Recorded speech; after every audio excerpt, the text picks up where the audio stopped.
Incredible numbers. He thrives against the Yankees. He did it this year in the regular season. And you think, well, there'll be a drop-off. Nope. In the postseason, he's been even better. For the Toronto Blue Jays, they've exceeded their offensive output that you couldn't even imagine when this series started. And they are on fire. And if they continue, they're going to be really tough to beat. It's hard to believe that these teams tied in the regular season. The Yankees also won 94 games with the top offense in baseball, but that group's been missing so far. Yeah, you say timing is everything in baseball, right? Well, in the regular season, the New York Yankees were the best offensive team, and they just beat up pitchers. They hit a lot of home runs, and you could see that. 274 of them. And in the postseason, yes, you face better pitching. But against the starters, they have done nothing in this series. And that's got to change. They've got to find a way to get a leadoff hitter on and create some stress. Right now, there has been no stress for the Toronto Blue Jays. That's what Aaron Boone's offense can do to you if you get off to a good start, and that's what they're hoping tonight has. Yeah, as amazing as the offense has been for the Blue Jays, how about the starting pitching? Kevin Gausman in the first game and Trey Savage in game 2 with the 11 Ks. It'll be Shane Bieber, the former Cy Young Award winner, going here in game 3, trying to pitch the Blue Jays into the championship series. They dominated at Rogers Center, as they did during the regular season. Now it's a different story here in the Bronx, where the Yankees were 4-2 against the Jays. They'll need to win the next 2 to extend this season, get it back to Toronto for a game 5. For now, it's game 3 coming up next.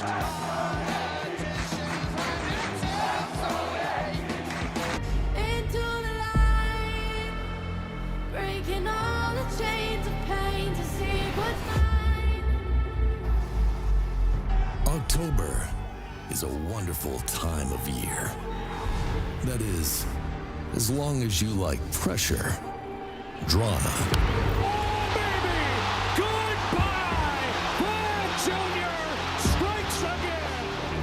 and stakes that rise with every moment. One team grapples with the weight of history on the brink of another disappointing October exit.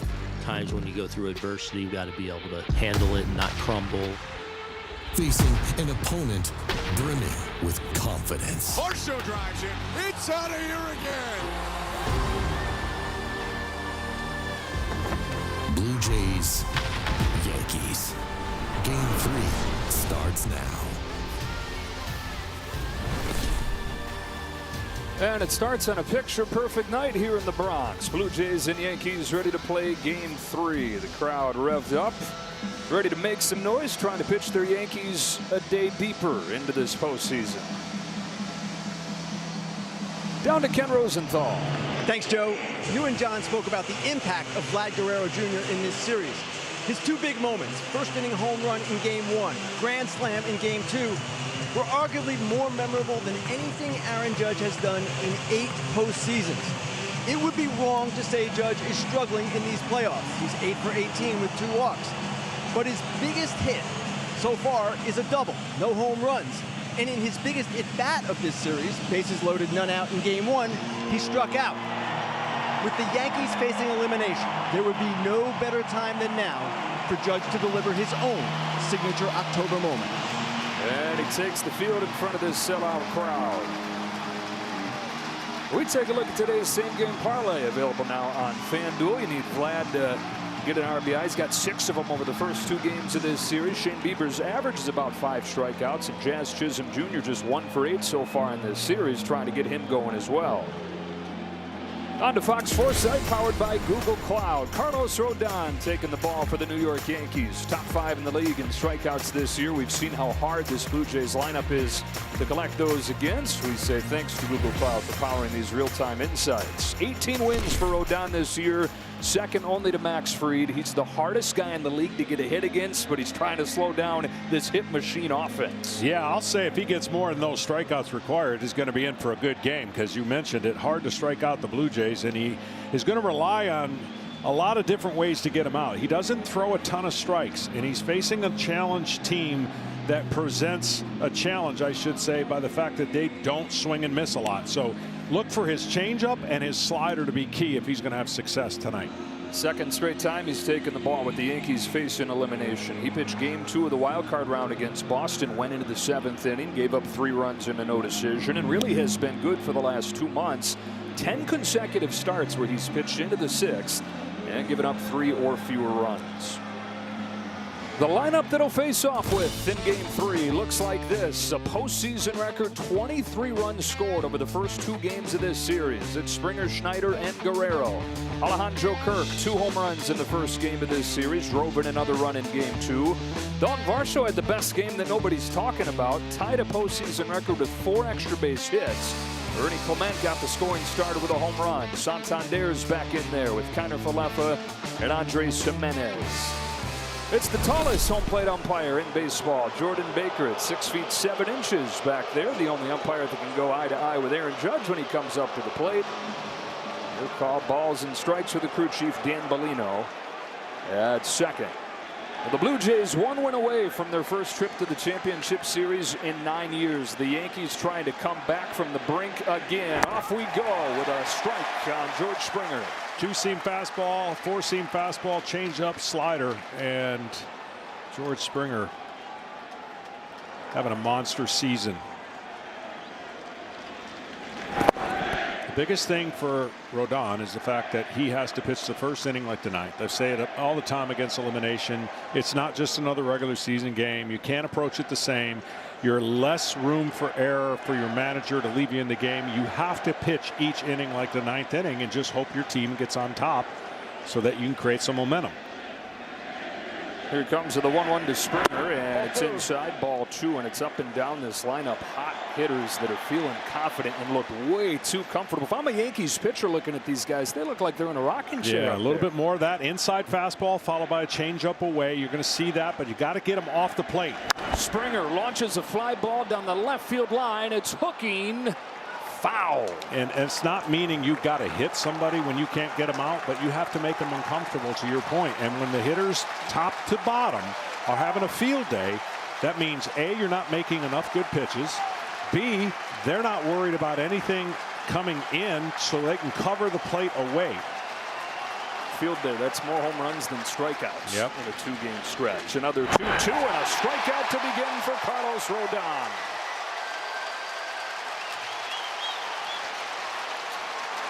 Carlos has learned how to manage that intensity. He came out last year against the Royals and spent so much energy in the first couple innings he ran out of gas. So that you learn from experience, and that experience is going to pay off well if he can get 6 innings or more for Aaron Boone. 32-year-old veteran, the best season he's had with the Yankees. He's inside with the first pitch to Davis Schneider. His first season was just a disaster by all measures. He was injured for a lot of the year, had an ERA around 7, up and down last year, but he won 16 games. An all-star this year. 1 ball and 1 strike on Davis Schneider. That's the pitch right there at a 50% clip, which is not great for first pitch strikes, even though it's the second pitch. He's got to get that pitch for strikes. Backdoor slider. And that will go a long way keeping these hitters who are on every pitch, it seems like, at bay. They'll have to trust that, okay, I can't just, you know, he's going to have the fade change up away, but that backdoor slider is going to be huge. And that's a arsenal that has changed through the years. Used to be just fastball slider. He's added the changeup. He's added the sinker. Much less predictable than he was when he got to New York. Here's his 1-2. I was watching some film on this at bat, and Schneider had an epic 14 pitch at bat, where on 3-2 I think there was a point where he fouled off 7 in a row.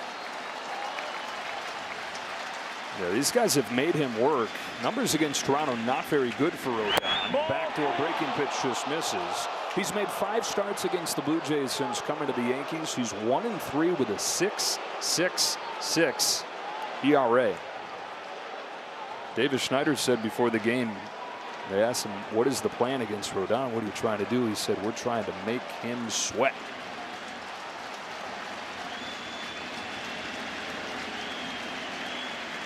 The lefty's payoff pitch is taken for ball 4. And this very aggressive lineup, Davis Schneider's one of the exceptions, one of the top walkers in the American League. And he has one for the first base runner. Well, this is the matchup, right? This is all eyes on Vladimir Guerrero and what he's done here, what he's done against Rodon. I mean, the numbers are glaringly in his favor. 10 out of 17 in his career against Carlos Rodon. How in the world are you pitching it? Well, the biggest thing is you got to sometimes give the man his due and just take singles to right field. At one point, you've got to be able to get him off the plate and throw something in and then fade away if you can make a good changeup. But he stays on the ball so well, it's hard. The 1-0. There you go inside. Yeah, and that's an effective pitch. Now, if he can hit with an off-speed behind in the count, 2-0, that'll help. But what you don't want to miss is off-speed middle in with the type of swing that he has. That helps him lift the ball. Otherwise, he's a line drive gap hitter with his swing. On this 2-0, he swings, and it's a fly ball to deep center field. Grisham's going back. He's done it again. Vlad Guerrero Jr. has the Blue Jays in front in the first inning. His 17th career home run at Yankee Stadium. Unbelievable, this guy. Well, as soon as I spit it out of my mouth, you can't leave an off-speed pitch over the plate. This off-speed pitch is exactly what he did. He sat back. Watch where this pitch is. Off-speed center cut. That swing and that pitch is the reason why you can lift it. He's not a launch angle type guy. He's not going to lift a lot of balls in the air. But that pitch and location helps him get the ball in the air and right away, right on script. He has homered in all 3 games of this postseason. Joe Kirk digs downstairs. And yeah, it's the bat to ball, it's all the hits, it's the avoiding the strikeouts. But where the Blue Jays have gone to another level is with the power.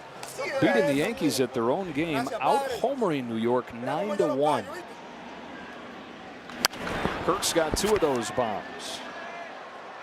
Calling a strike on the Jays catcher. It's like you're in a tough situation if you're facing a team this hot. In one hand, you can get a lot of quick outs on the first pitch if you make a good one. In the other, you don't want to live in the strike zone. So making really, really good pitches is tough against a team like this because it puts pressure on you, and not to mention you're down 2-0. And there's the numbers. This is shocking to a lot of people. It is just punch after punch after punch, and the Blue Jays have not let the Yankees up for air. You know who it's not shocking to? Toronto. It's just a little bit more than what maybe you could expect. Yeah. But they're not intimidated. They're just not. And this team has flourished at the right time under that leadership and a collective philosophy offensive that is along the lines of the Milwaukee Brewers. On a 2-2, Kirk chops it down the line, foul. And so just so people can understand, why can a team have regular season numbers and then maybe not mirror that in the postseason? Well, you're facing different pitchers, you're facing different guys, and you can kind of slug them to death. When you get to the postseason, you got to be mechanically on, and you better take advantage of mistakes because the pitching is too good. You're not facing 4s and 5s. And so the Yankees, in the last couple of years, when they go bad, it's because they don't make enough contact.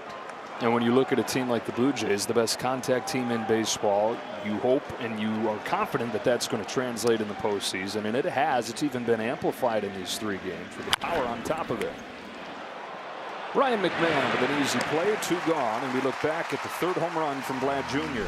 I mean, location, location, location, and this thing is center cut, and his flow right now at the plate, he could be at Yellowstone Park and he's going to feel good, but he's at his place where he has thrived.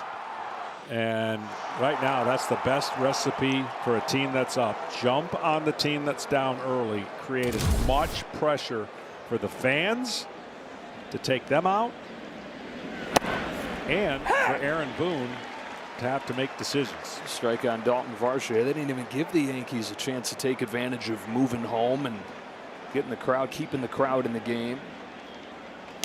Varsho cues it foul, and it's 0-2. How about this guy having an all-time game, ties a postseason record with 4 extra base hits, and nobody's even talking about it because of so many other things that happened in that game. But Dalton Varsho, 2 home runs and 2 doubles in game 2.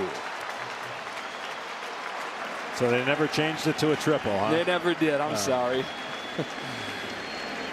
You keep working on it, though. Varsho, those 4 extra base hits in game 2 after he had 2 of them in the first game. So he's sitting at 6 for 8, all extra bases so far. And I felt like tonight's game was going to have a lot of runs. It's sure shaping up that way right now. Varsho's down swinging and bookend K's in his first inning for Carlos Rodon. But in the middle of it, as it has often been, Vlad Jr. Doesn't matter whether it's Toronto or New York, he's brought his best bat.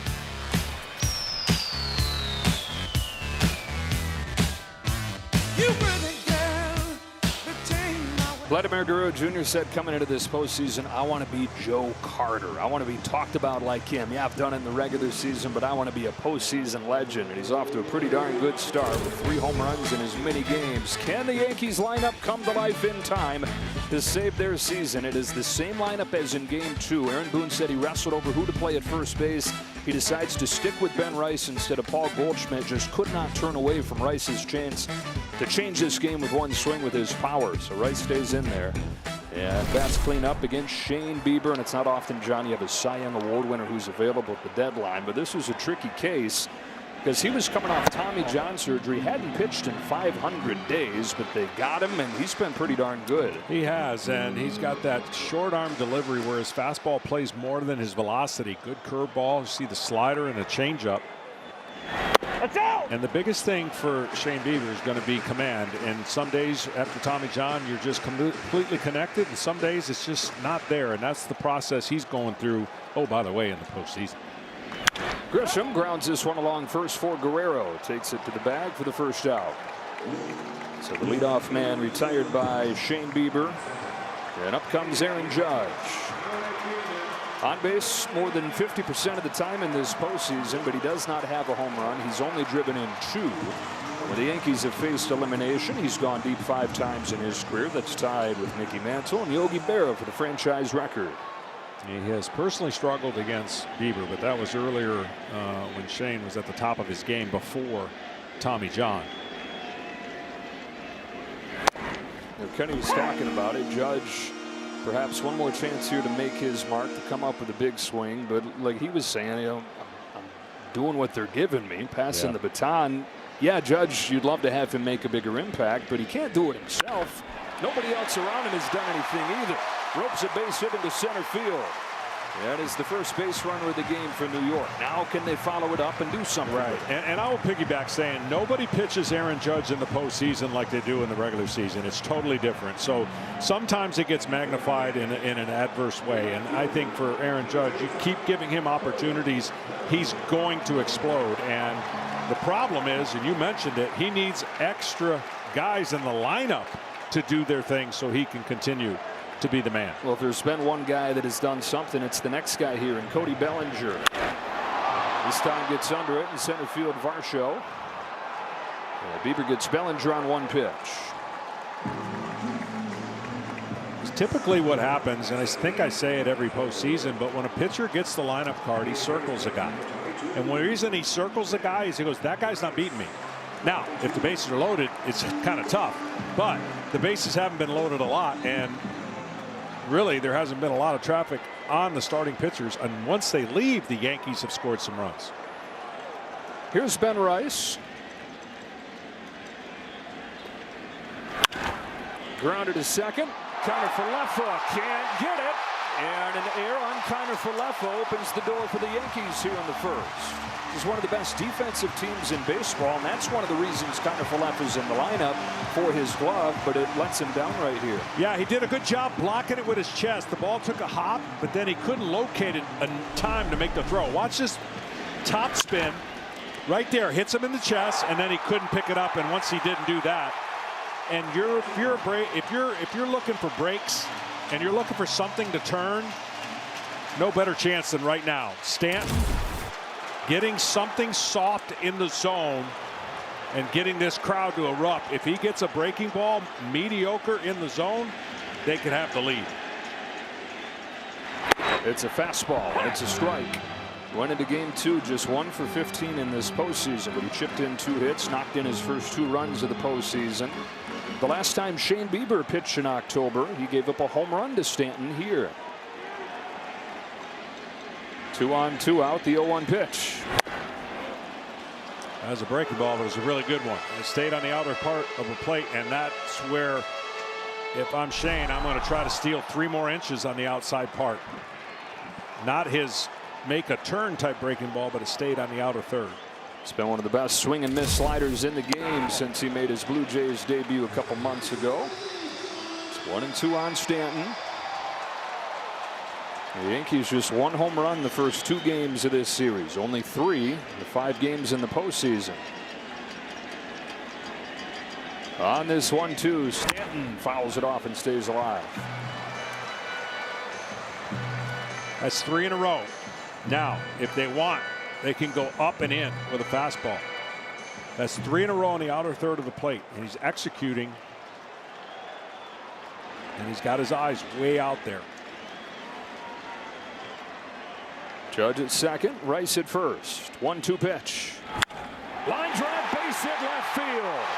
Stanton comes through to get the Yankees on the board in the first. Judge in to score.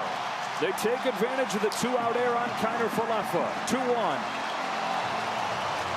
And the reason that ball didn't go over the fence, a breaking ball over the plate, but down. He's a great breaking ball hitter in the zone. And that's why I thought anything up, it would have been a 3-run homer. But see how it's down? He hits his head down. I really thought they were going to go fastball up and in, and it went slow again. And 4 in a row was the key for Stanton to get that hit.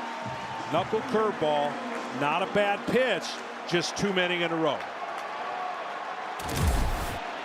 Stanton with his 3rd run knocked in the last game plus. Tying run into scoring position. Jazz Chisholm to the plate.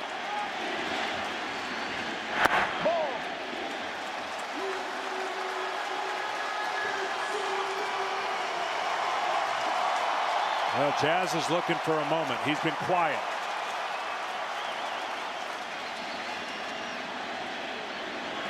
What's that? 2-0. 30-30 regular season. Had a bunch of big moments throughout that. Career year, his first full one in New York. They're just 1 for 8 in this series. 2 on, 2 out, 2-0. Chisholm takes in the dirt for ball 3. Ryan McMahon is on deck. Now we've seen Aaron Boone give Jazz the green light 3-0. Seen him swing 3 different times now lately on the 3-0 pitch. You wonder if that exists again. I got a 200 hitter sitting on deck. I'm not giving him anything to swing at. Ooh. Took it.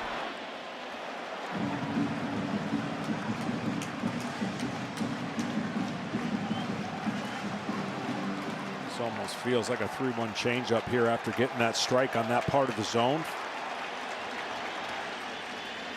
Jazz on 3-1. Takes strike 2. Off speed.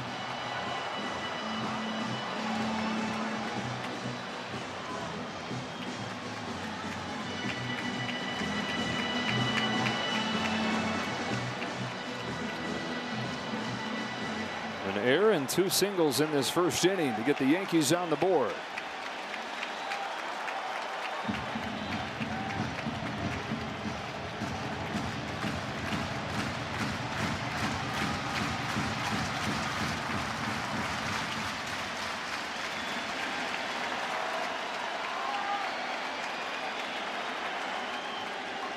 Runners get a head start. There they go. Here it comes. Chisholm lofts a fly ball to shallow left field. Davis Schneider is there. The Yankees stars come through in this first inning. It's Judge with a base hit to start it, and after the 2-out error on Kiner Falefa, Stanton cashes in. 2-1 after 1 in Game 3. Rodon goes back to the mound, top of the 2nd inning, with Clement, Santander, and Kiner Falefa coming up. Ernie Clement, who's known for his defense, is known for his bat-to-ball ability. He got it all started with a home run in Game 2. 1-5, the Blue Jays hit. Not an 0-1 from Rodon. He fouls it off, and it's 0-2. That was a big run, to say the least, and the error was a big reason. The New York Yankees, I just can't explain to you as a player, when you feel good about your season, you tie with the team, and then your first 2 games is as if you're not even in the same league with them. Like, it just shocks you. And you got to have something turn around to make you feel like, there we go. Okay, we put up a 4 spot when it mattered, and here we go. And that's what it's going to take for the Yankees tonight. Clement puts it in play to first. Rice has it. He'll race him to the bag, and Clement beats it out with a headlong dive. Rochester, New York's Ernie Clement says he's doing his best to convert all the Yankees fans there to Blue Jays fans. And a diving play right here has him aboard with an infield hit. 2 things. First baseman way off. Rodon falls to the third base side. He's got to turn and go right away. And when you don't do that as a pitcher, you have no chance to beat a speedy runner from home plate, even if he's a right-handed hitter. So hesitation a little bit by Rice, understandably, because he's supposed to toss that to the pitcher. The Yankees fans have seen one too many balls to the first baseman turn into base runners at first in the postseason the last year. Anthony Santander takes downstairs. Just the one change to the lineup, even though it's a left-handed pitcher again that the Blue Jays are facing. We asked John Schneider about that. He said, I'm trying to diversify my portfolio a little bit. I got a lot of contact guys in there. I wanted another guy that can leave the yard. The only guy that did more than Anthony Santander last year was Aaron Judge. Straight up with this pop-up. And backing out of play. This is a guy who started the scoring with a home run in game 2. Starts it with a hustle infield single in game 3. Now there's the one time you can make the argument the slide might have helped. Sliding to first base is not faster, but where he was going and where Rice was coming into, it avoided any chance of a tag.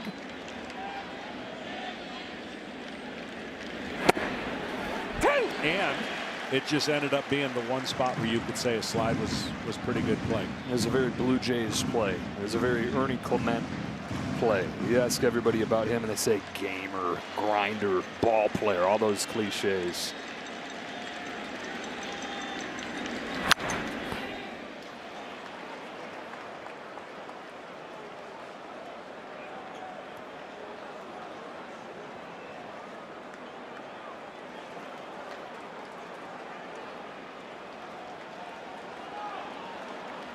One and two on Santander.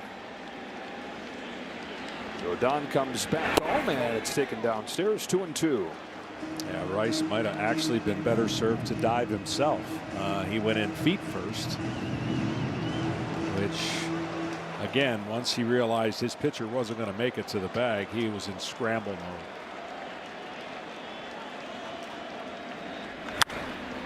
High pop up into shallow left center field for Anthony Volpe. And Santander is the first out of the second. So if he dives right here, dives instead of slides, see how much slower that is. Foot is going to slow down when it hits the dirt.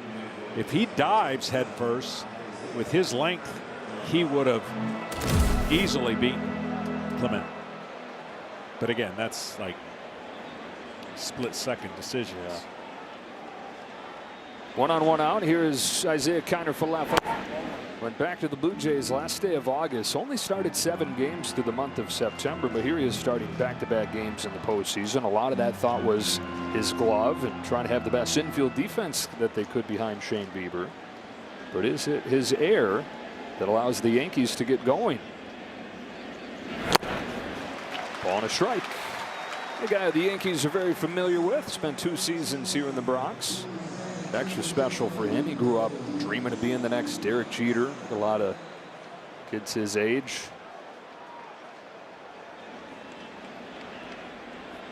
On this 1-1 from Rodon, he takes it high. Now, one thing to watch in this game, even though Rodon is left-handed, they have stolen a lot of bases on him in the last 2 years. 38 is a lot. And so, not saying that the Blue Jays are the most flashy base stealing team in the league, but it's a thing. And neither one of these teams has attempted to steal in this series. And actually, across baseball, stolen base rate is down almost a third of what we see in the regular season. fact, there's 9 stolen bases across the playoffs so far.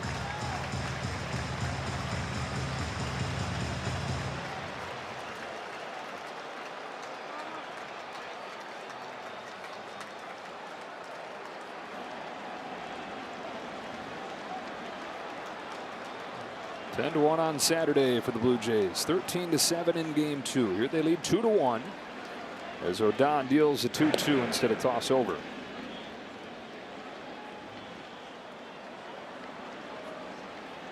Carlos Rodon trying to keep their season going again, as he did against Boston last week.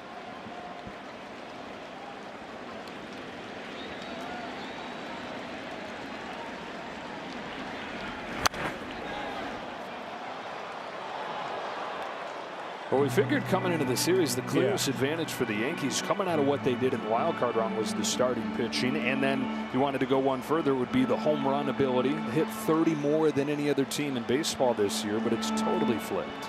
Yeah, it really has. The rest helps pitchers. And so the Blue Jays had one advantage. They had rest. The Yankees had to go full tilt in a 3-game series. So that has something to do with it, but I never would have predicted that kind of disparity. Another pop up and a routine play for Anthony Volpe. 2 gone in the second.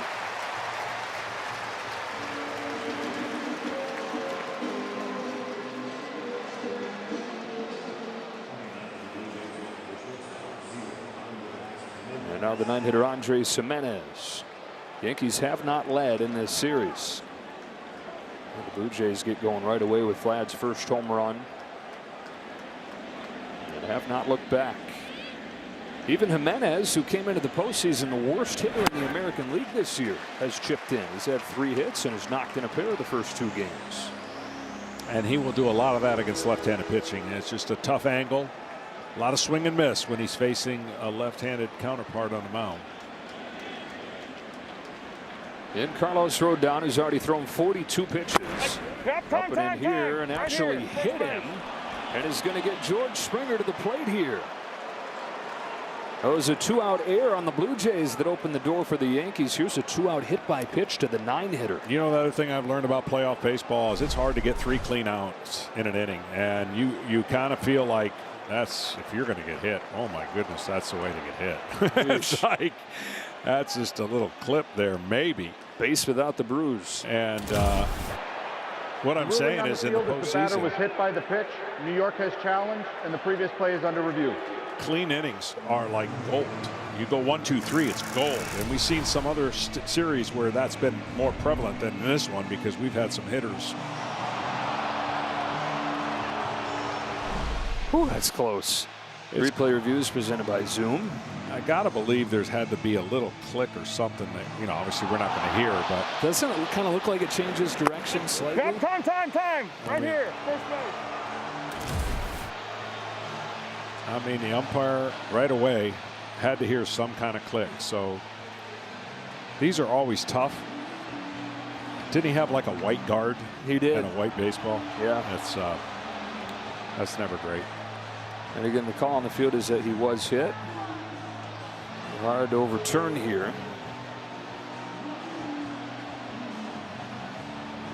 And if the call does stand, you have George Springer, who hit 32 home runs during the regular season, coming to the plate here. I will say this while we got a chance, because we never get to talk about it. I don't think we've said one time about a home plate umpire call of a strike or a ball that has been come into play where it's been, you know what I'm saying? Like, they've done a great job so far behind home plate. A lot of pitches. I mean, after review, the ruling on the field stands. The batter was hit by the pitch. New York will have 1 challenge remaining. All right, so they do have to deal with Springer, who after those 32 home runs in the regular season, homered in the 2nd game in Toronto. His 20th career postseason home run, which ties him with Derek Jeter for 5th all time. I don't know if Mr. Springer is going to be sitting on a breaking ball, but that's going to be how you get him out. And the swing and miss on the breaking ball that got the first strikeout. It's going to be interesting to see how he attacks him here on this first pitch. Clement at second, Gimenez at first. Rodon to Springer. With a breaking pitch low. And the first base run reached on an infield hit. And the door cracked open a little bit more here with his 2-out hit batter.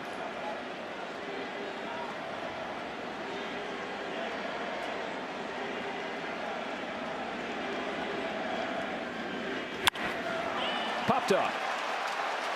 Rodon will get out of this. Rice puts it away, sends it to the bottom of the second.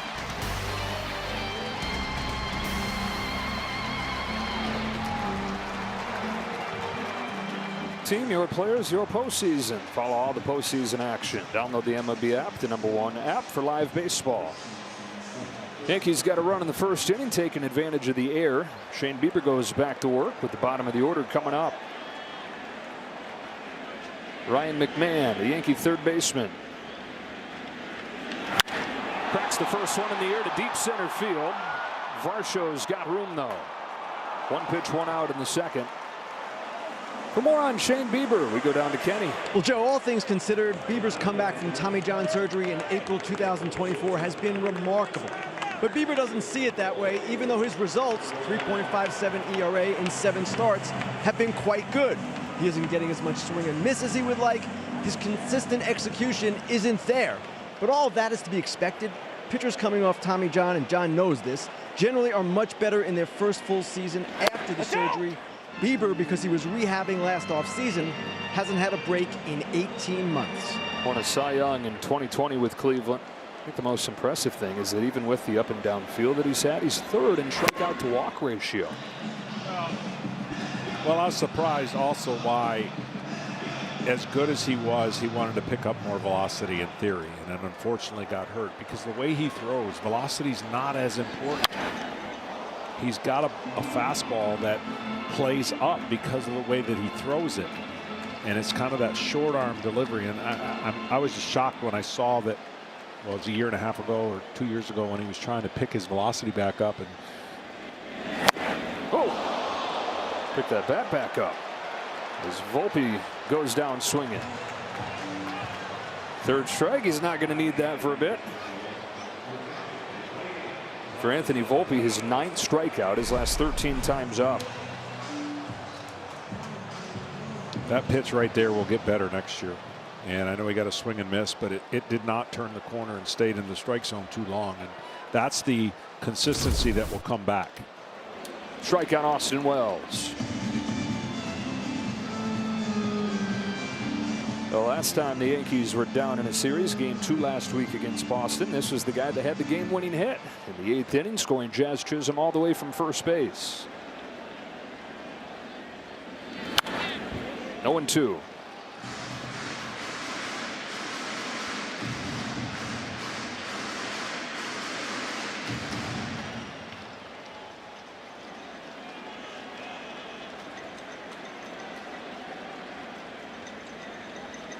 Bieber rocks and fires. He fouls off changeup, stay alive. It's a changeup. It's been a key form against left-handed hitters. He's been trying to find a grip pretty much his whole career. Never had one that he liked. But found one coming back from Tommy John. And left-handers hitting just 156 against him as he's added that pitch in.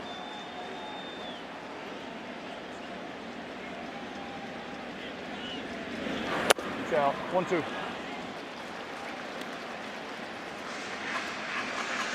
I won't try and do it here with 2 outs, but next inning when Shane's out there, I'll try to show people at home why his short arm action plays. It's not the traditional long, release point ball out of the glove. He just hides it well, and I just think that's why he's been so successful. That's why I didn't think velocity was the end all for him. 30-year-old out of Laguna Beach, California, in his 7th year. Swing and a miss from Wells for strike 3. Back-to-back Ks to finish off the scoreless second. 2, 3, and 4 coming up for the Blue Jays. That means Vladimir Guerrero Jr. when you come back. Stadium Blue Jays leading the Yankees 2-1. Here with Blue Jays manager John Schneider. John, Vlad Guerrero, 3 home runs in 3 games after a difficult September. What is going on? I mean, this is what Vladdy can do, when he's locked in. He's taking some really good swings. I think he's swinging at good pitches too. I've seen him hit for a while, and when he gets pretty locked in, he's pretty good. What is it about him and the Yankees and Yankee Stadium? Not sure. I think it's one of those places where he's comfortable, sees the ball well, and I think once you kind of have some success, it can carry over, game after game or series after series. But I mean, he's in a really good spot right now. Shane Bieber, obviously the error in the first inning hurt him, but what are you seeing so far? Man, I think he's throwing the ball well. Kind of looking for his curveball and slider and changeup, really, the secondary stuff to be where it is. Can't give this team extra outs, you know what I mean? And, I thought he did a good job of kind of navigating that, and that inning right there was really good with the secondary stuff. John, thanks a lot. Joe, back to you. All right, Kenny, as Davis Schneider rips one down the left field line into the corner, and he's got a leadoff double. So Snyder's been on both times, and the Blue Jays in business here in the third against Rodon. That one hung, and to a hitter who carries his hands over the plate, and he gets extended. Changeup that cuts. Changeups are supposed to fade away from right-handed hitters, and that one came over the middle of the plate. He said, oh boy. Well, they're not going to let Mr. Guerrero hit. They put him on after his 17th career home run at Yankee Stadium. We take a look at the player profile sponsored by Liberty Mutual. I think they just handed this graphic to Aaron Boone, and he said, put him on. He's been the best hitter at Yankee Stadium the last 5 years. Well, it's the only play, really. You got a catcher who can hit, but also doesn't run very well. And you get a little off-speed pitch on the outside part of the plate, and you got a ground ball recipe for a double play. But you got to make the pitch. Got a chase. Strike one.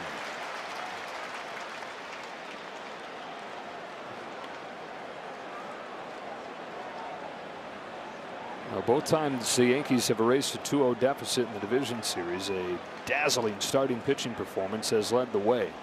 2001 division series, Mike Mussina in Oakland down 2-0, 7 scoreless in a 1-0 win. And then in 2017 against Cleveland, it was Tanaka firing 7 scoreless in another 1-0 win. They want Jazz to move over more because that's the place he can go to the second base. Ball. I was watching the dugout, and they're trying to get his attention because he's playing up the middle. And when we talked about the ability that Kirk has to use all parts of the field, especially that huge gap, and they're trying to get Jazz to move over. He's saying no, and now he'll relent. Line drive the other way. Judge is there.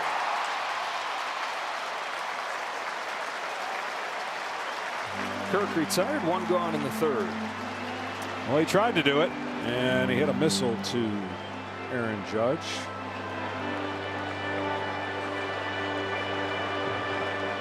And it brings up Dalton Varsho, who struck out his first time. 6 out of 9 in this postseason. And you may be saying, where'd this come from? But when he was on the field this year, he was as powerful as anybody.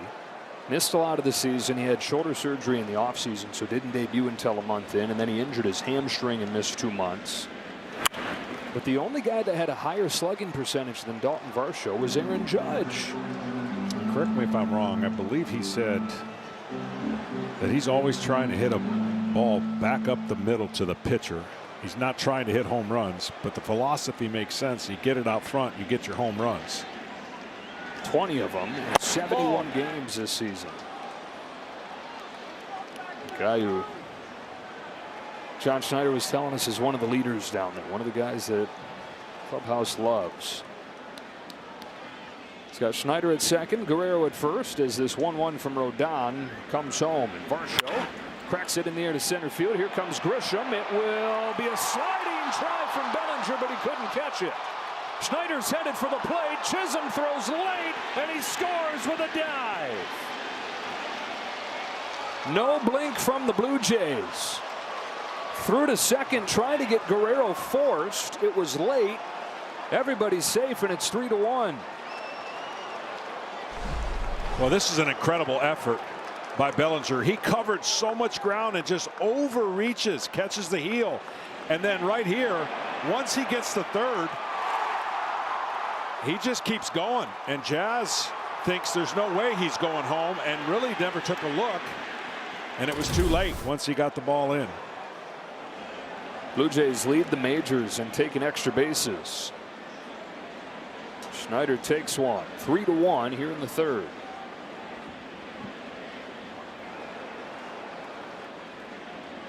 And now Ernie Clement.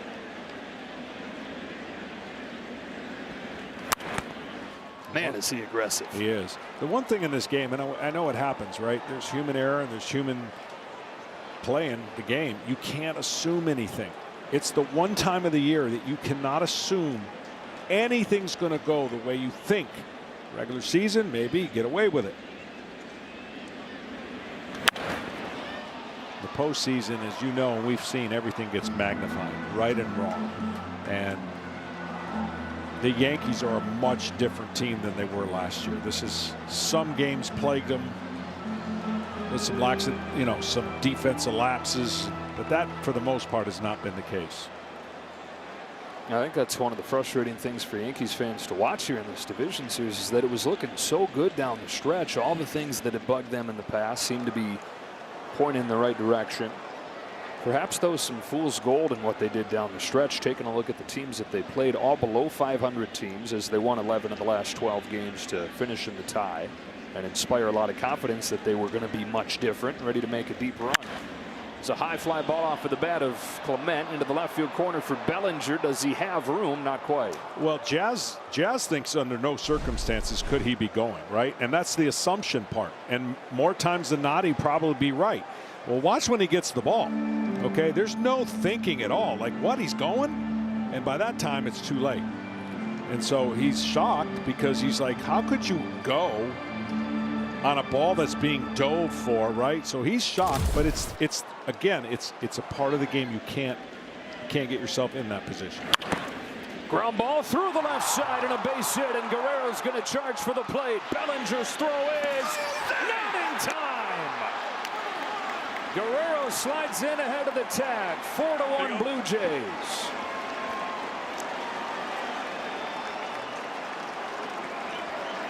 The Blue Jays are playing aggressive. They're playing confident. I think McMahon moves over to the left side of third base right when this pitch was made. That's the difference. And look at Guerrero. The difference is last year, I don't think he scores on this play. He's in much better shape. And Bellinger puts this throw right on the money. Ernie Clement 5 out of his last 6, and he's knocked in 5. Contributions all over the place again for the Blue Jays. Vlad playing with joy. Dalton Varsho was talking about Vlad Guerrero Jr., what he's looked like these first couple of games, and he said, you know what, when Vlad is feeling right, he's like a kid out in the backyard that just loves baseball. That is what Vlad has looked like through this series. I'm telling you, I think the pitch selection caused McMahon to move just a fraction towards the line, anticipating a ball pulled. And that little movement to what I thought I saw was the difference between him diving, the catching, and keeping it in front of him. So the little things right now, everything going Toronto's way in this series. And you see Fernando Cruz has started to warm as the infield comes in here.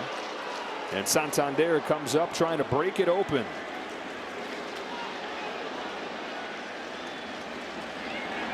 It was another 2-strike hit for the Blue Jays. Watch this. See how he moves over right there? That's the difference. Yeah. He was in a good spot, but that's based on the pitch selection.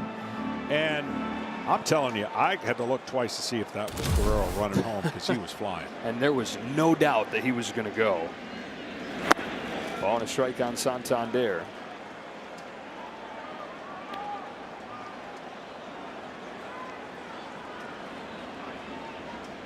Those feel like 2 massive runs sitting out there at second and third. The Yankees offense has not shown much. 3-run deficit already feels large. That was the pitch. Santander is trying to get the ball in the air, of course, right? Infield in. He wants a pitch that he can get lifted. This was it. Maybe just changeup fooled him. It was supposed to fade away. And again, another one just catching the middle of the plate. You can tell that release point is off just a hair. Rodon, one of the top strikeout guys in the league, could use one right here. His 1-2 is chop foul. Starting to say there's another 2-strike hit from Clement. The league average with 2 strikes this year is 170. The Blue Jays in this series are hitting 325 with 2 strikes. Well, as a team, I mean, they're heading towards a record. Team batting average. I know only three games, but man.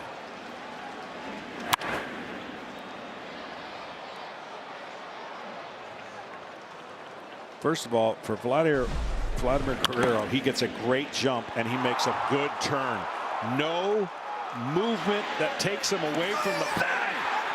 And then a dive. That Superman. That is how you do it. He is Superman.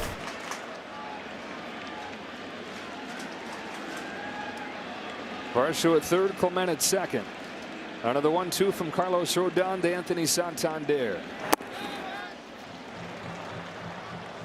The Yankees starting pitching that was so good in the wild card round. They have not had a guy get an out in the fourth inning. There were questions about Luis Gil game 1, but you felt so good about Max Fried going into game 2. He's tagged for 7 runs, fails to get an out in the fourth. And now Rodon is up against it.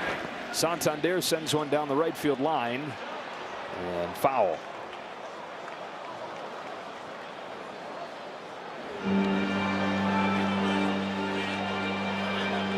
This will be the 8th pitch coming up to Santander.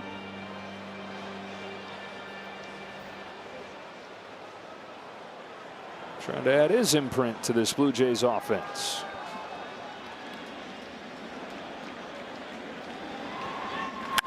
That's past first and into right.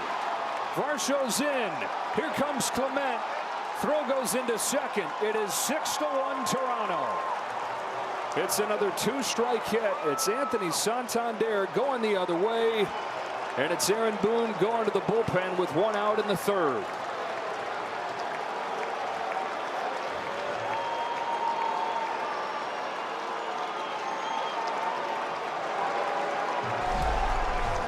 This is a bullet.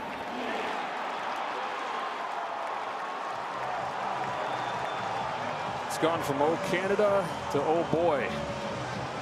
To oh no.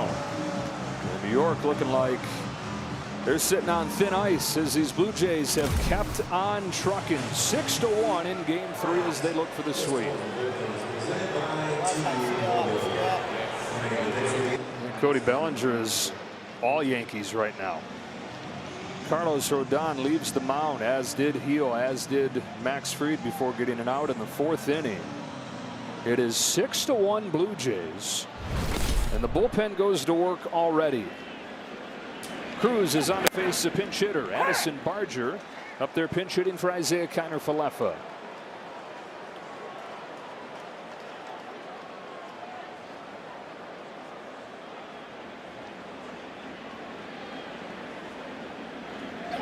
Well, twice the Yankees in their history have come back from down 2-0. We mentioned that in a best-of-5 series. One of those 2001 in Oakland. And I asked Derek Jeter how they were able to do that.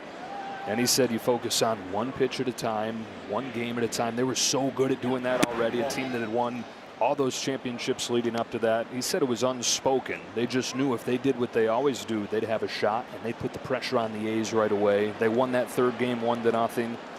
Had the edge from there, blew them out in game 4. And the other thing Derek said was watch out for the crowd, because they're going to have the crowd behind them at the start of game 3 trying to push them forward. But that's going to be a sensitive thing. You're going to lose the crowd, and it could snowball on you if you don't start fast. Not only have they not started fast, they've gotten blitzed just like they did in the 2 games in Toronto. Yeah, and it's the simple things. Again, you know, not taking anything for granted. Literally, the game is easier when you do one pitch at a time, one at bat at a time, one pitch, you know, but it takes mentally longer to do. And so I used to never like this statement that I hear a lot of players say when they were down and the brink of elimination. Oh, we got nothing to lose. The pressure's on them. You know, yeah, you have everything to lose. No, it's harder when you're in elimination. Or you hear people say, we'll win when we have to. Well, then if that's the case, you wouldn't have been down 2-0. Barger's down on strikes, 2 away. But there's no bigger place for success and failure than New York. I mean, it's magnified, and these guys have been having a lot of pressure on them the last couple of years. They get to the World Series last year. High expectations when they started off the year dominating most of the year, and then they fell back into a real big funk and then chased all the way back to, you know, the Blue Jays. And here they are trying to fight for their playoff lives. Andres Gimenez takes upstairs for a ball.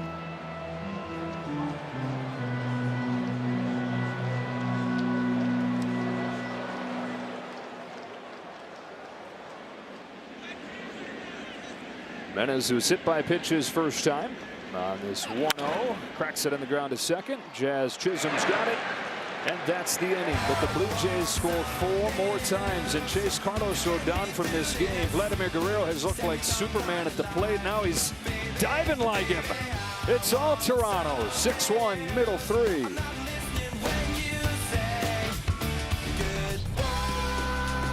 And Tigers will start at 2 o'clock Eastern, and then Brewers Cubs on TBS. If necessary, we'll be back here on FS1 at 7 o'clock Eastern. Then you got Phillies Dodgers on TBS. And a programming note: if this series ends tonight, Mariners Tigers will move into that 7 o'clock time slot on FS1.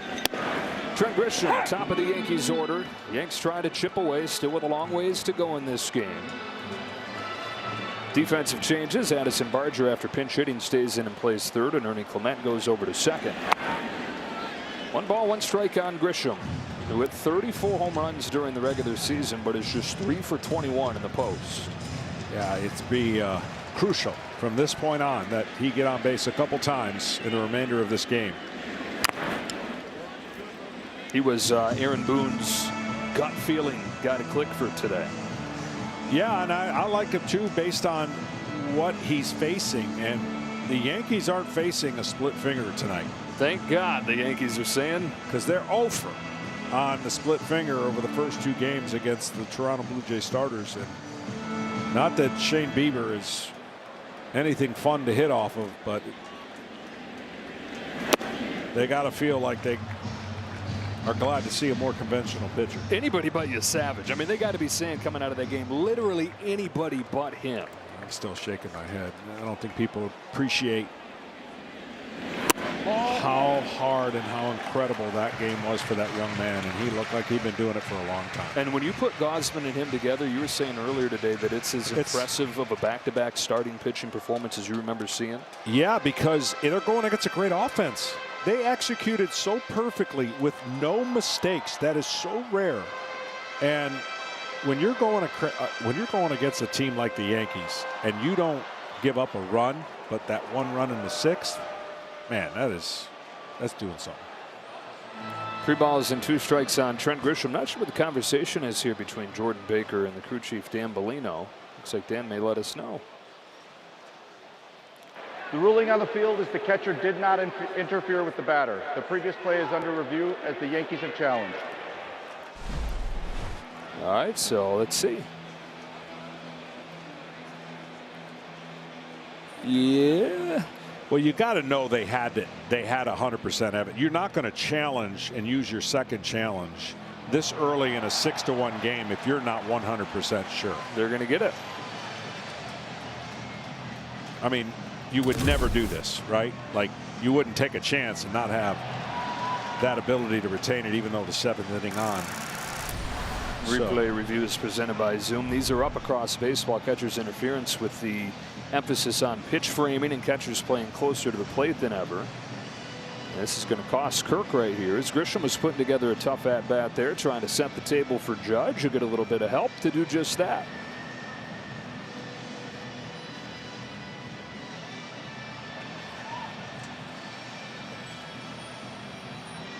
Now the ball was in the glove, and then he hit the glove, but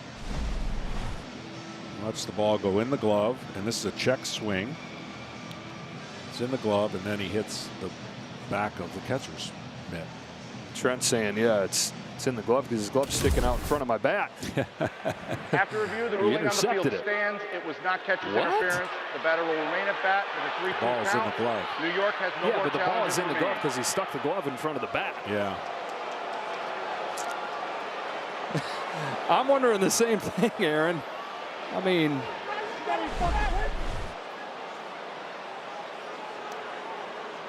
the intent to hit the ball, I guess, was not there, and he didn't make a full swing, and the ball,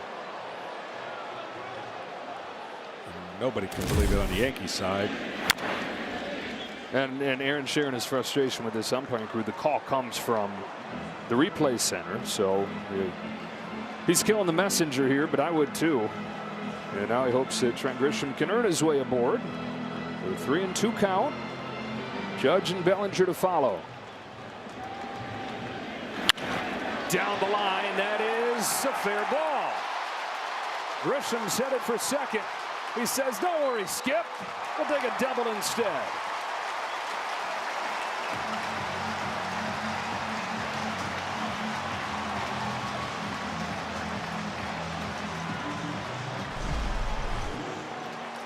Well,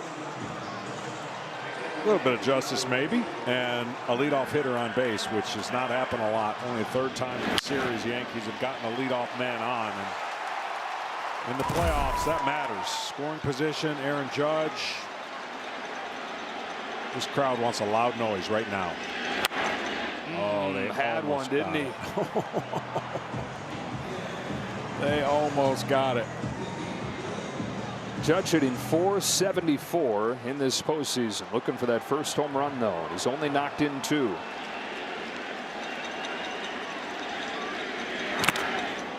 Oh, and 2. This ball is fouled just barely. Now, by adjusted OPS, which is a category that you can look at to compare hitters across generations, historically great. Aaron Judge is tied with Lou Gehrig, trailing just Babe Ruth, Ted Williams, Barry Bonds. Probably going to win his 3rd MVP in 4 years. Ball! Just misses right there, does Bieber. But as we know, when you wear that uniform, legacies are measured in championships. And those guys we were talking about, DiMaggio, 9 rings. Ruth and Mantle, won 7. Gehrig won 6. Jeter won 5. Way to the pinstripes heavy. With the history that it carries. That's a wild pitch. Up the third goes Grisham.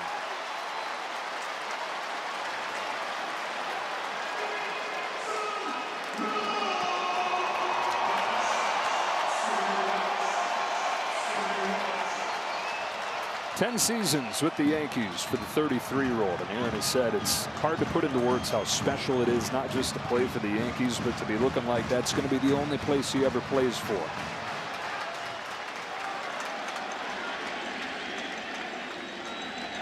On a 2-2 from Shane Bieber. Judge rips one down the left field line. That'll get the job done. Into the corner. Grisham jogs home. Judge chugging for second with a double. That's back-to-back doubles to open the third for the Yanks, and it's 6-2.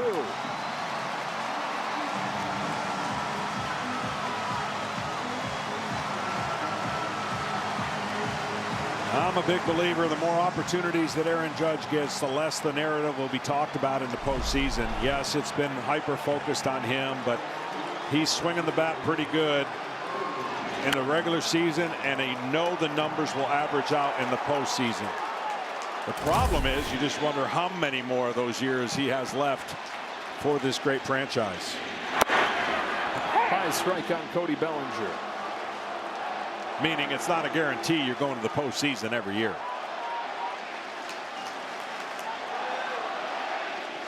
Well, for Judge, 8 of the 10 seasons he's been here, they have.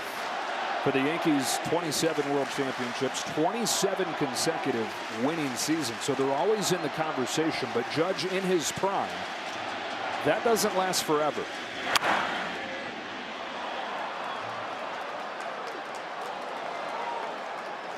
That hit, by the way, came on a changeup, which was the first hit for the Yankees against an off-speed pitch in this series. When you factor in the splitters, they were 0 for 24 against splitters and changeups.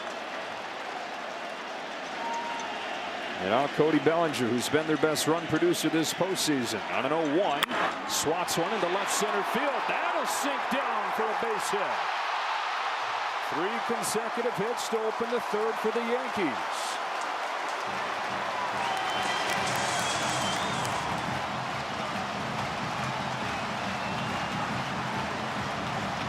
A little bit more like the Yankees. And this ball's tried to throw it up, and he throws it exactly the way he wanted to. I mean, that's just better hitting. He throws his hands at it. Judge has to make sure. And all you want to do if you're the Yankees is pass the baton on. One at bat at a time. Crawl back in this game. But make no bones about it. They have to score. Judge on third, and maybe one more, and then the game is right back in play. P. Walker's not gotten a lot of exercise in this series. Out there for a rare visit.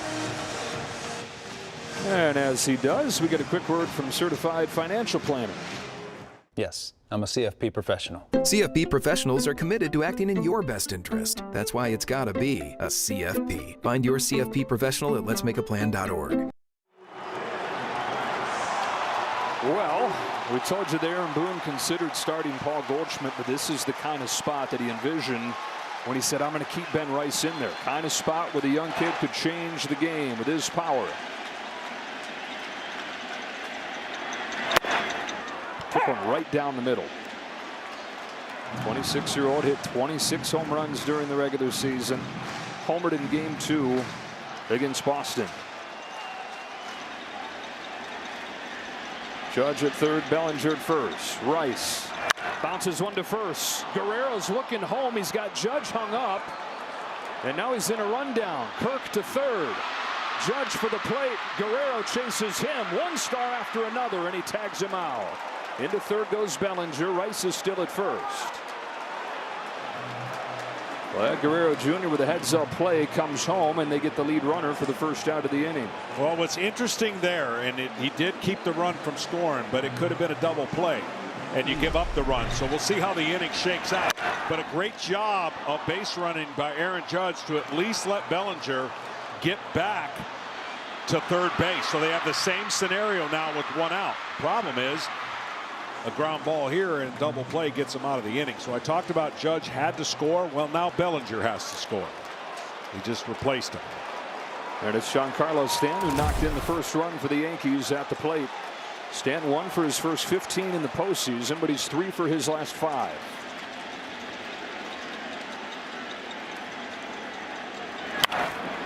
Seven home runs in the postseason last year. 18 in his career.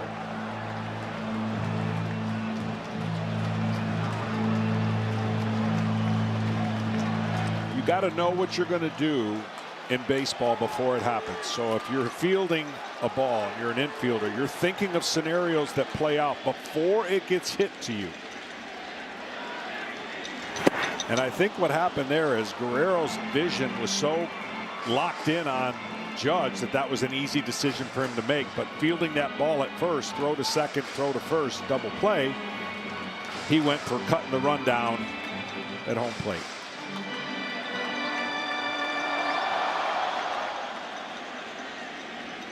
Bieber had a stand 0-2. Went out to get that pitch. Lifted it to center. Varsho's going back. He's onto the track with room, but it'll bring home the run from third. And it's 6-3. Stanton has knocked in 2 of the 3 Yankees runs. That's actually a huge out for the Toronto Blue Jays because that ball was hit. Looked like it could have got over his head and maybe a homer, but the Yankees got the 2 back with a chance to score some more with 2 outs. Now you just feel like you're back in the game.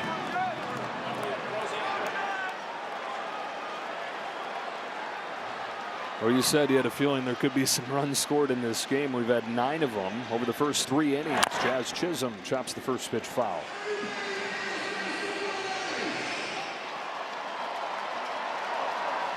They'll have to have a bunch more if the Yankees are going to extend their season. Down 5 in the standings with about 2 weeks left. Down 1-0 to Boston in the wild card round. Became the first team ever to erase that to come back and win in a wild card series. Jazz needs a mistake middle in. Middle up, belt high. And he has not been on track here in the postseason. He's been swinging big and swinging for homers, just not connected. 1 for 9, no extra base hits after he hit 31 in the regular year. Ahead 2-1.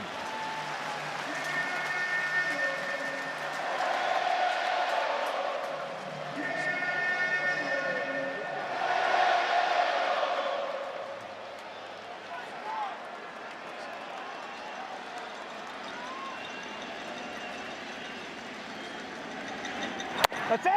A little bit outside, ball 3. We saw Mason Fluharty was warming, and this is one of those situations that is pressure's on the manager to decide here, especially with a potential bullpen game coming tomorrow. But John Schneider was telling us, yeah, that's in the back of my mind, but I'm going to go for the kill here. We're going to do everything we can to win this game and not have to worry about a game 4.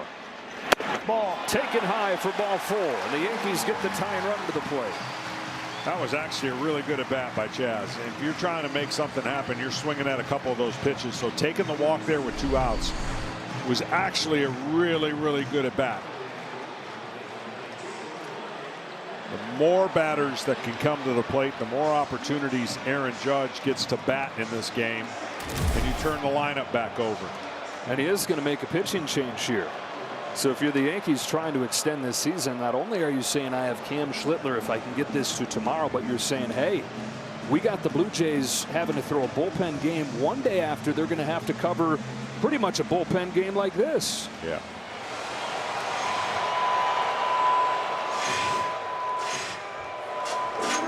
'25 American League Division Series on FS1, presented by Booking.com. The left-hander Mason Fluharty comes in for the Blue Jays, and Aaron Boone's going to counter with a pinch hitter as Ahmed Rosario goes up the pinch hit for Ryan McMahon. He's above 300 against lefties this year. This is one of those ads that really deepen the bench and the depth for the Yankees. Tying run at the plate. Strike 1. Rosario started 2 of the 3 games against Boston. He started the scoring in game 3 with an RBI single. And that 4-run rally that won the series for the Yankees. Rice at second, Chisholm at first. 2 in the bank here in the 3rd. Rosario swings and misses 0-2. The cutter, 182 batting average against his cutter.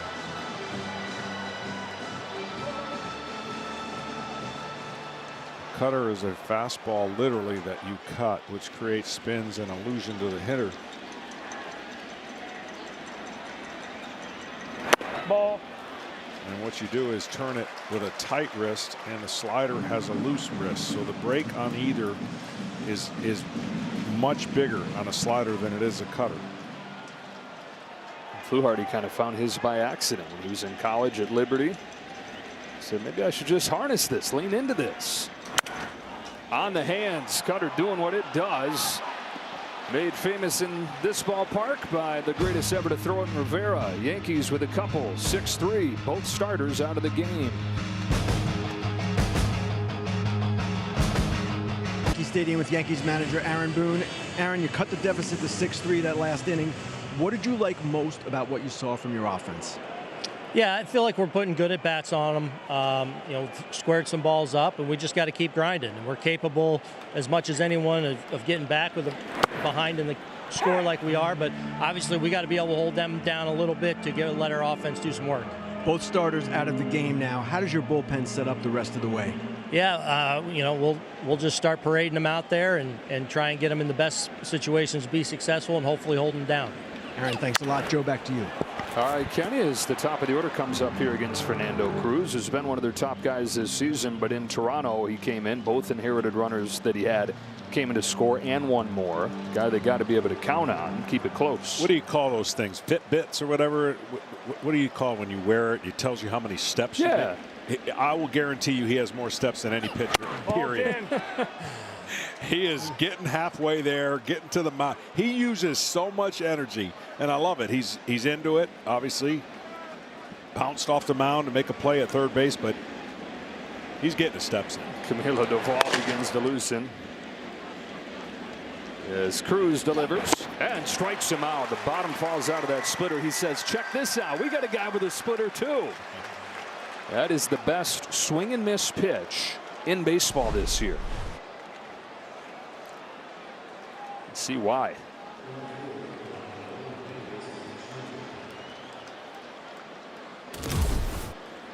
"35 years old, out of Puerto Rico.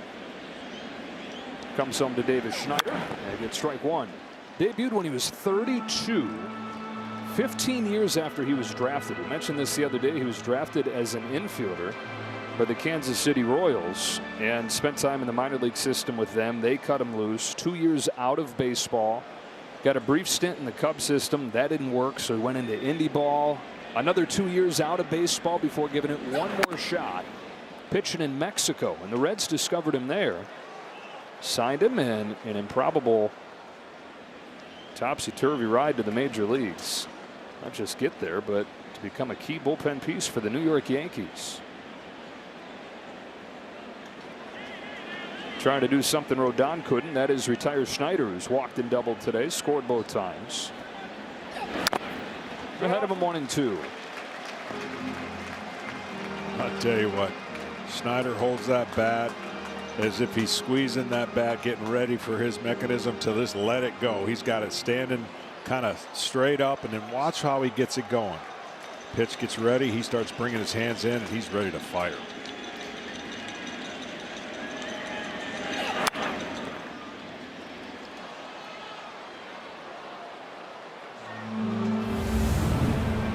David Schneider grew up a Red Sox fan with a mural of the Green Monster on his bedroom wall, and then homered over the Green Monster for his first career at bat.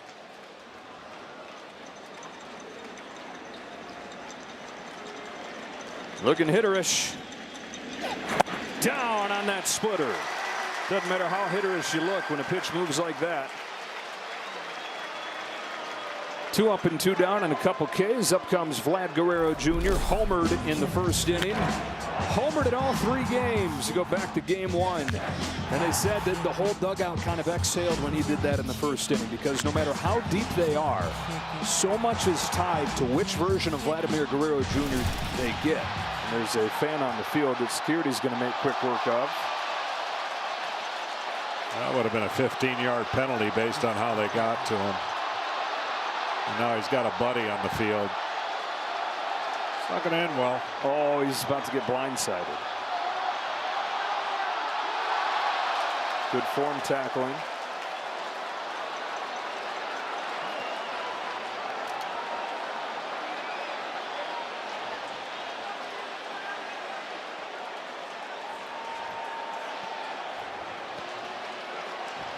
You know, this is for Vlad.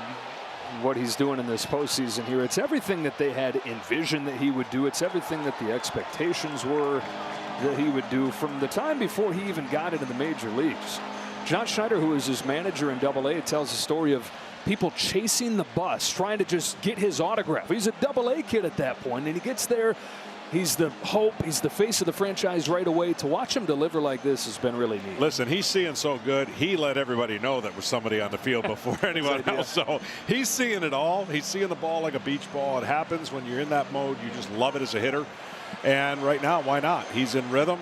And look, with 2 outs, he's still a danger now. But I guarantee the Yankees are happier he's batting with 2 outs and nobody on. I mean, he's got to be getting pretty close to the automatic put him on situation. Oh, yeah. Yeah. Let's see how careful Cruz is with him here. Put him on intentionally his last time. There you go. See, he's the type of hitter that the harder you throw, the better it is for him.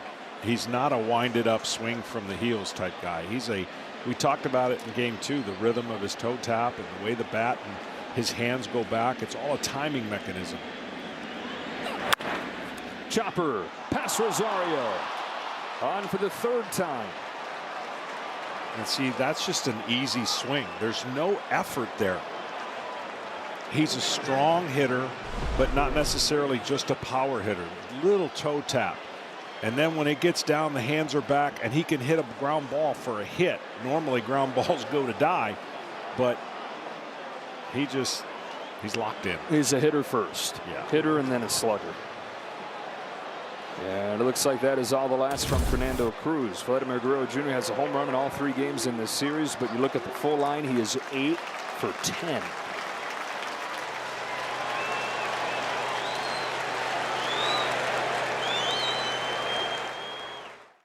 Stack and the Cowboys take on the Panthers, or Matthew Stafford and the Rams against the Ravens, or other regional action. You can check out the local listings for the game in your area Sunday on Fox.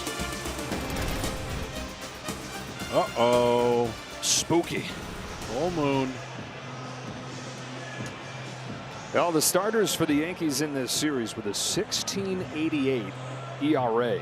And considering that was the biggest advantage coming into this series, it's no wonder that they're looking at an early exit without a late comeback in this game 3. Down 6-3. And like Aaron Boone told Ken Rosenthal, just pretty much going to be churning them out there. Cruz come in, and now it's Camilo Doval who inspired a little bit of hope. His appearance in game 1, 6 up and 6 down. And really back to the end of the regular season, he's been a lot better than his first month after they got him from San Francisco. Yeah, you see he pitches off the first base side of the rubber. Watch how closed he is, though, and he kind of whips his body and throws a lot of cutting fastballs. Alejandro Kirk takes a strike.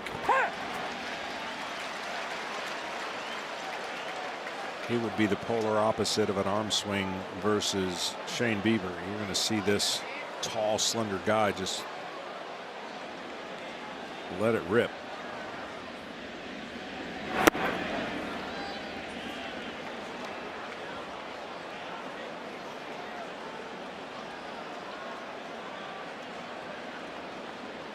Doval out of Yamasá, Dominican Republic, where he's one of 24 kids in the family. Wait a minute. 24. Say that one more time. He's one of 24 kids in the family. They're not all kids at this point. They range from elementary school to their early 40s. He's kind of right in the middle. What? Oh, yeah. You're going to drop that nugget on me now? Just now, even with 2 out, yeah. I'll give you time to digest it during the break.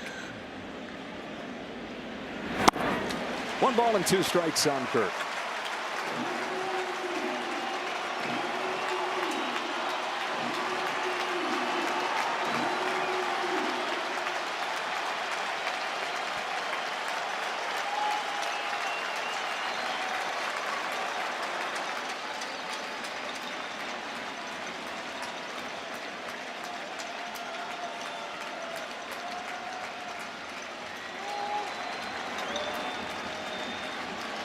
Guerrero's the runner at first, 2 gone in the 4th. Doval's 1-2 pitch. Kirk chops it to third, backs up Rosario from short left field, across the diamond in time. To the bottom of the 4th we go. The Blue Jays up 6-3.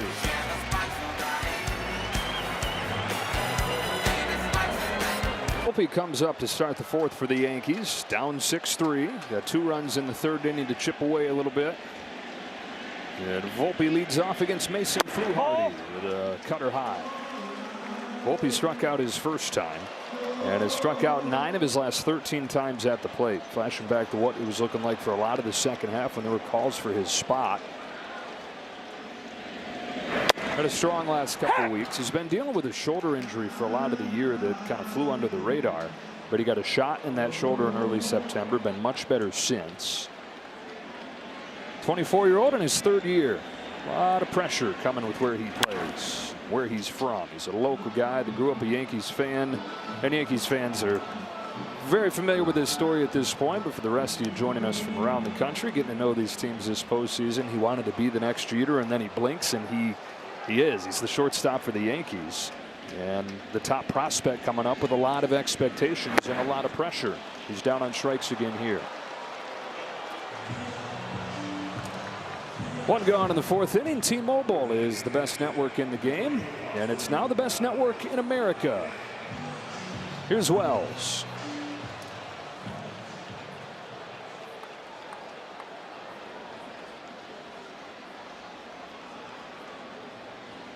Mason Fluharty, who's back and forth between the Blue Jays and AAA for a lot of this year.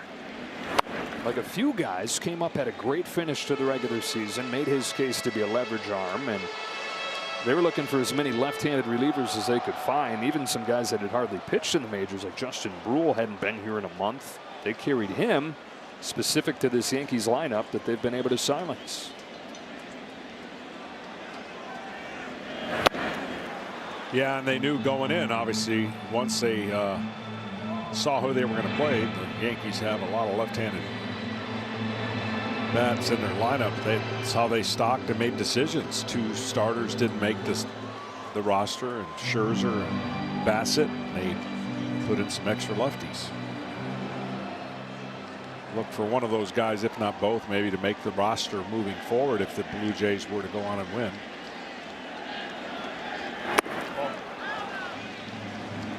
money right now would be on Blue Jays Mariners, as the Mariners have taken Game 3 from the Tigers in convincing fashion in Detroit. I guess I shouldn't totally speak yet. It's 8-3, bottom of the ninth. Not over till it's over. Oh, now it's 8-4. Pete Macheska tells me. Panic, Seattle.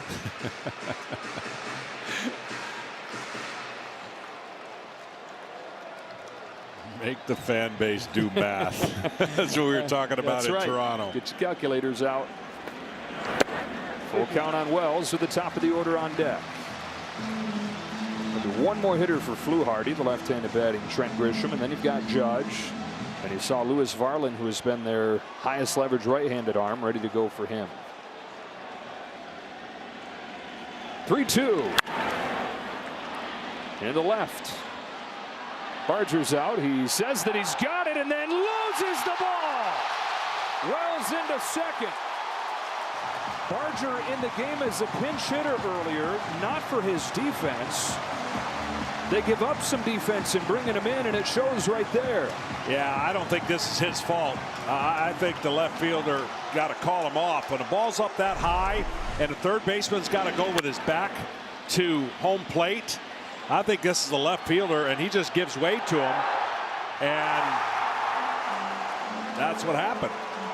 Looked like he was calling it pretty strongly, though. Well, he's still got supposed to to call him off. Yeah, you got to call him off. I mean, that's too far to travel as a third baseman as compared to a left fielder coming in and seeing the angle way better. It was an error that opened the door for the first Yankees run. It was an error on Connor Falefa in the first, and this normally airtight Blue Jays defense has given the Yankees some life. Well, the Yankees know all too well what happened to him last year in the 5th inning, and it started with a fly ball. Grisham, 1-1. And they were on the opposite side of that in a negative way.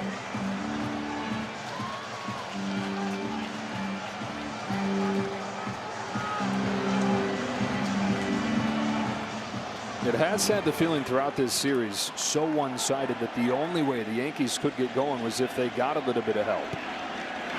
They have here in Game 3. Blue Jays this close to advancing to the championship series for the first time in almost a decade. Well, just think how many times in this brief 3 games that we've talked about the tying run coming to plate for the Yankees. Hasn't been very much. Grisham can reach, it will in the form of Judge. That almost hit him, and it's ball 3. This is going to be the last batter for Mason Fluharty.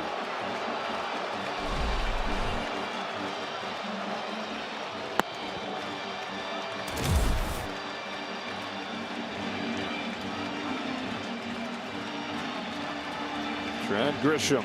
Aaron Boone's picked the click today, and a hitter's count right here. Ball takes ball 4, and Judge is coming up.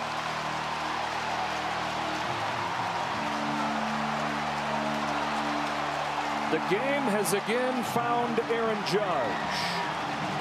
John Schneider will call on Lewis Varland.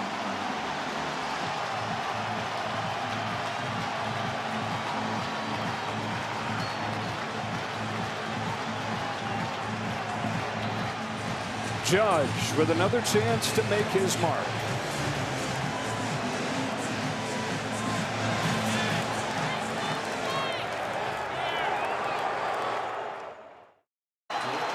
Aaron Judge to face Lewis Varland, who has been the top guy in this Blue Jays bullpen so far in this postseason.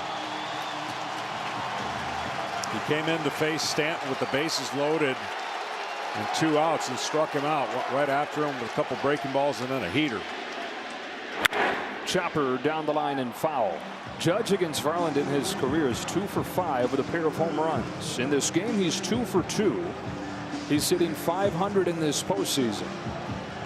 Varland, a little different pitcher now with the Jays, a starter with Minnesota.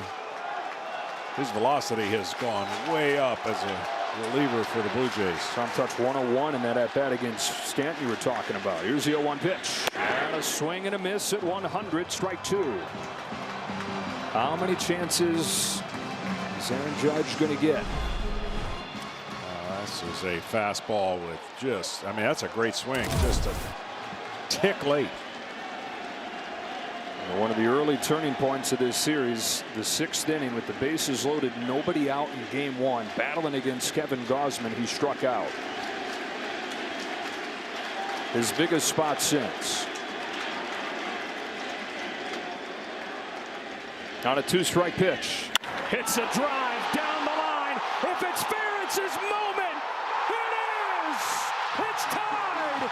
Judge has arrived.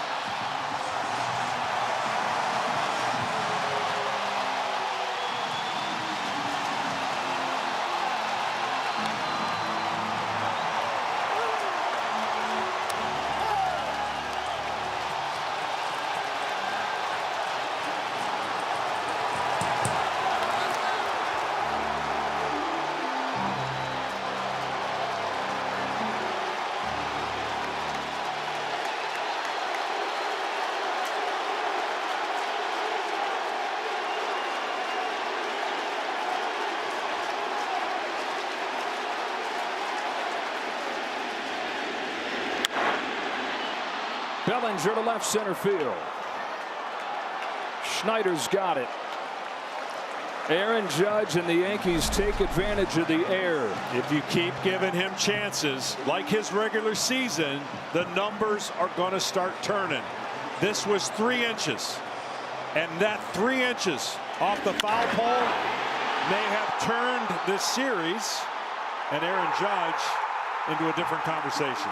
For 10 years, that ball has sailed wide to the left and just missed the foul pole. This time it hits it. Judge has his first home run of the postseason. It's a game-tying 3-run shot, and the Yankees have come back from down 6-1, facing elimination here in Game 3 to tie it. And it's only the 4th inning. I was going to say, are we in the 8th? Jeez. Oh! 1-1 on Rice. Well, and now, again, a lot of game left. But you talked about it. We touched on it. Tomorrow's a bullpen game. He pushed the gas, and rightfully so, to try to put a nail in the coffin. And now the game is tied, and he's going to have to use a lot of resources in the rest of this game.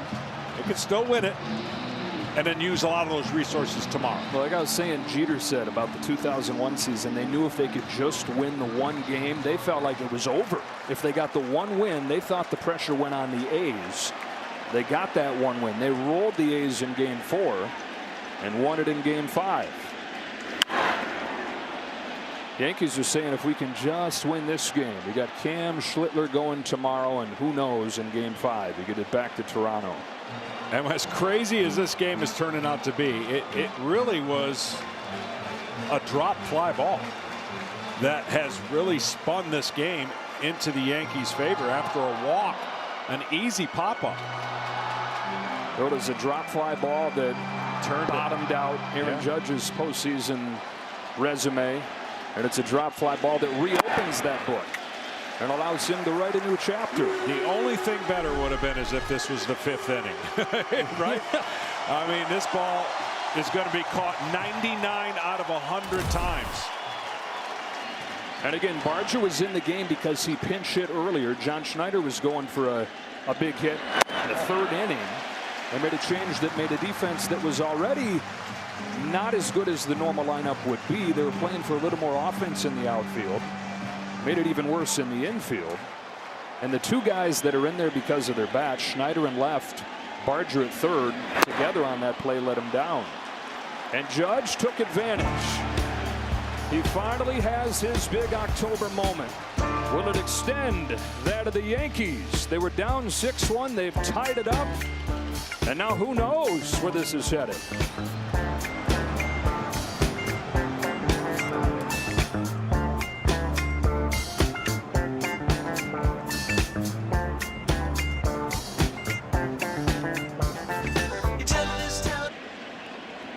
Well, of course, they love Aaron Judge, and you got a whole city, a whole fan base just waiting to embrace him, wanting him to have that moment as much as he wanted himself to have it. Yeah, and as he heads back out there for the top of the 5th inning, they greet him as warmly as possible. It's 6-6. The Yankees back into a tie game. Camilo Doval remains in. Dalton Varsho leads off for the Blue Jays. We talk about winning one game. You immediately put the pressure on the Blue Jays, but it feels like that pressure has already been transferred over there. Oh, yeah. I mean, you still want to be the Blue Jays. You want to be 2-0 and with a chance to still win this game. But it changes, and the crowd is now back in it, and that's what you wanted if you're the Yankees. Good. You know, I've said it all the time. When you play on the road, you want the crowd, if you're the road team, to be a dull roar. If they're frantic, that's not good. That means you're losing. The 1-2 to Varsho. Chase, struck 3.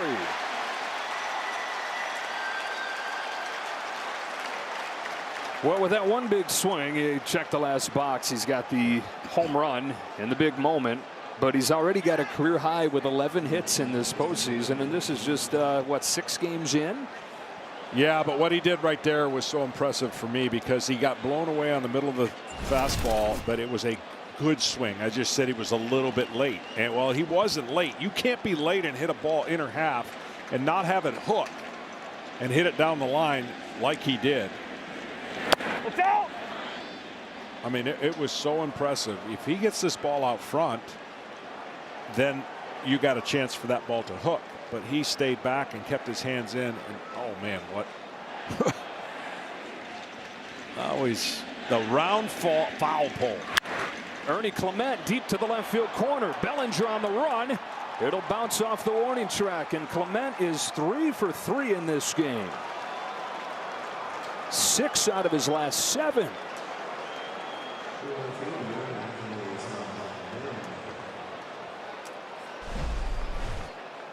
This is a slider that backs up. That was like a mediocre fastball as it looks in the middle of the zone to the hitter.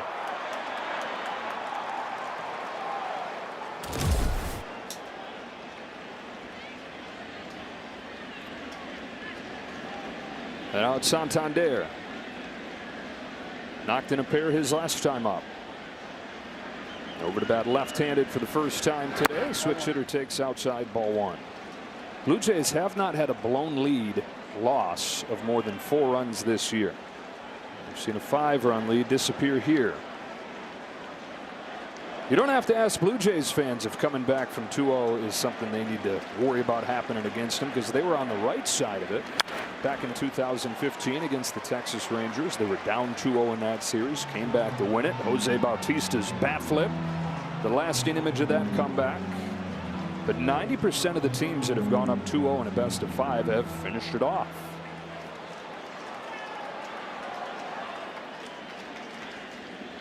Doval to Santander with a 1-1 pitch. Line drive right field. Judge will lay out and make the catch. Making plays all over the place. I don't think he gets enough credit for his defense. Everybody knows what he does offensively, but his defense, he's played a lot of center field. And now with the elbow issue, playing right field.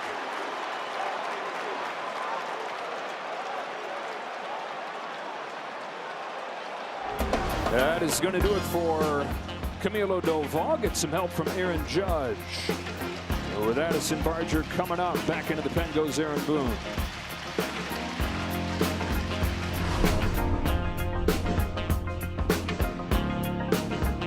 Tying home run in the bottom of the 4th inning. Aaron Judge, a diving defensive play here in the 5th.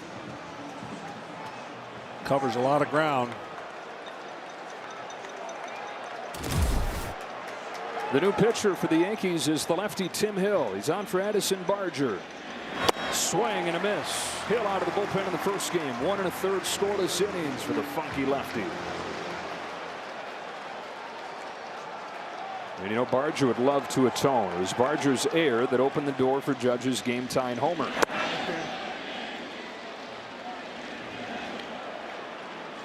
Barger, who started this season in AAA, came up in mid-April, hit 21 home runs, One of the many breakout stars for the Jays this year. Fouls it off, and it's 1-2.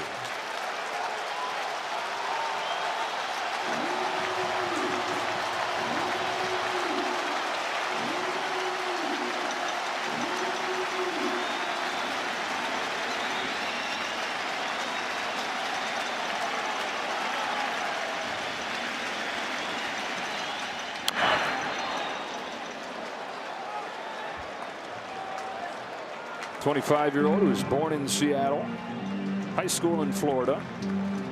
197 last year as a rookie. He was back and forth between the big leagues and AAA. He said, I had lost my identity. I was always tweaking and changing my swing. Back to doing what he always had, swinging hard. Takes inside here, and the count goes 2-2. And the guy they call Bam Bam Barger, trying to put the Jays back in front.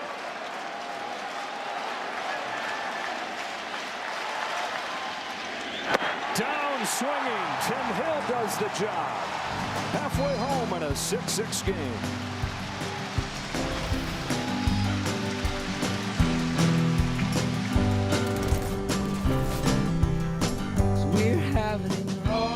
Play Ball is baseball's global youth initiative to highlight the fun and accessible ways to play our great game. To learn more, including how to find a league near you, go to playball.org and follow @playball on social media. Aaron Judge is connected on a game-tying home run. Giancarlo Stanton leads off the bottom of the 5th and takes a strike from Varland, who struck him out with 101. And that bases-loaded situation back in Game 1. Stanton's knocked in a run both times he's been up today. Yankees are looking for their first lead of this series.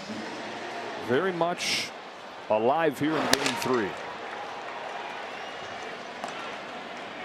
Braden Fisher warms.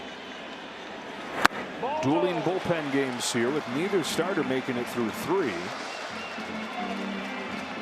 The Yankees trying to extend this to Game 4 when they've got Cam Schlittler lined up. That was a really good take by Stanton. Good sign for him. Scary sign if you're the pitcher in ball 3. I mean, those are 2 pitches normally when you're out of trying to make something happen. You're swinging at it. And you've seen him swing at those before when he's not locked in. So seeing those pitches helps him in this at bat.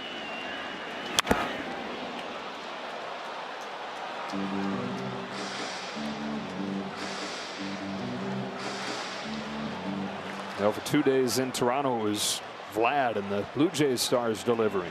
But both Judge and Stanton doing it for the Yankees here. Not this time, though. 1 gone in the 5th. Time for a game break. Here's Kevin Burkhardt.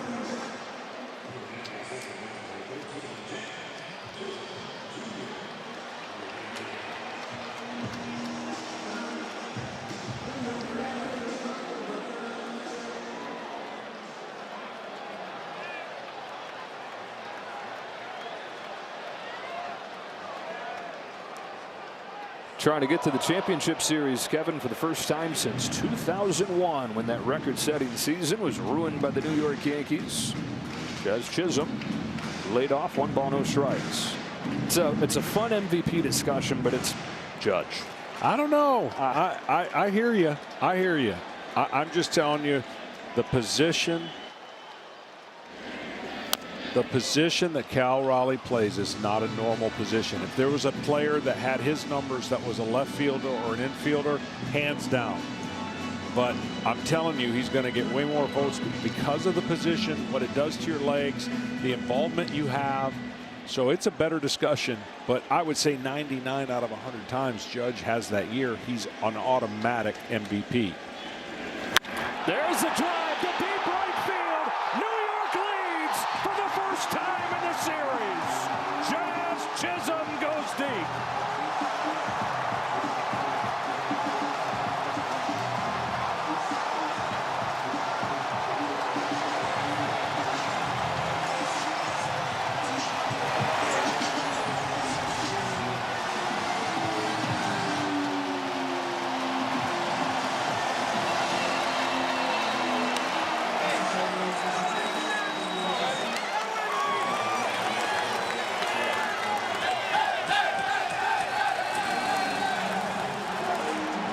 And a Yankees team that hit 30 more home runs than any other during the regular season. Only had 3 over the first 5 games of the postseason, but they have rode a pair of long balls into a tie, and then their first lead of this division series. Yankees 7, Blue Jays 6. Hunting a game 4. Chisholm knew it. What a comeback.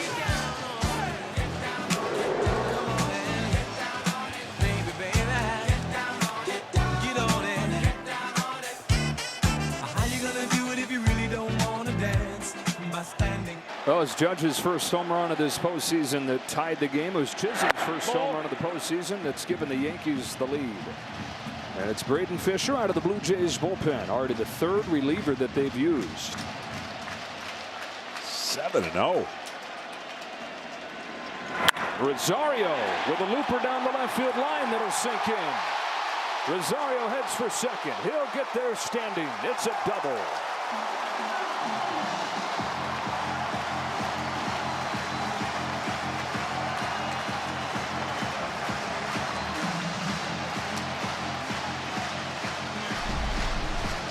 Hanging breaking ball, stays on it. It's amazing the momentum on an offense when things start clicking. We've seen it with Toronto, and now we're seeing it with New York.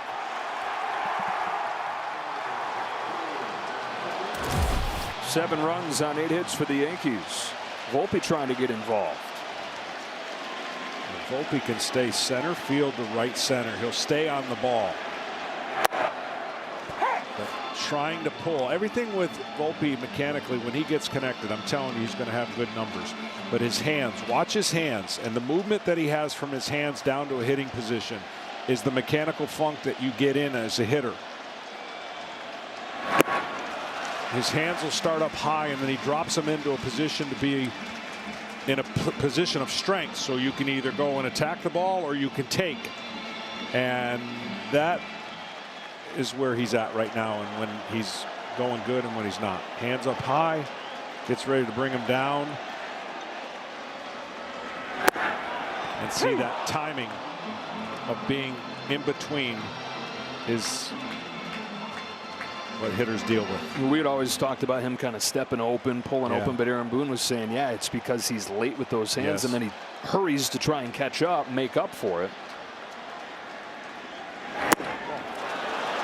2 balls and 2 strikes. Yeah, you can't hit with your body, although you hit through your legs. You hit ground up, and if your body is moving, that means your hands are late and the timing's bad, and that will result in that front shoulder leaking.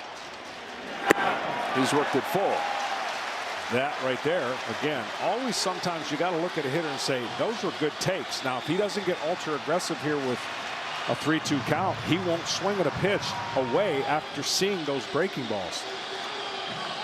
But if the hitter wants to make something happen and he's aggressive, he'll expand the zone on a 3-2 count, which is somewhat neutral, right?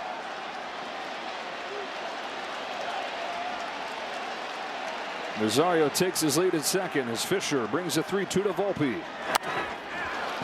Stays alive.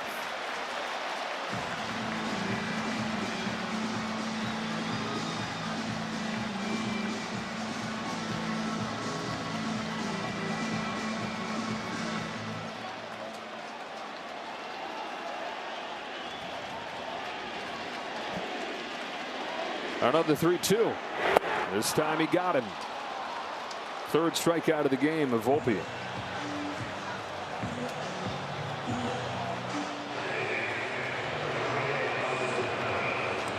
The lefty Brennan Little getting ready. He tried to save that late with his hands. Ball was obviously by him, but this crowd has been standing for a while.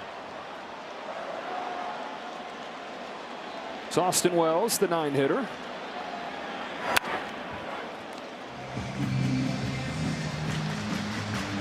It was Wells who popped it up into shallow left field.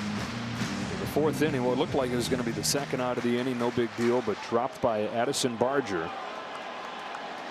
Walked to Trent Grisham after that, and then the home run for Judge.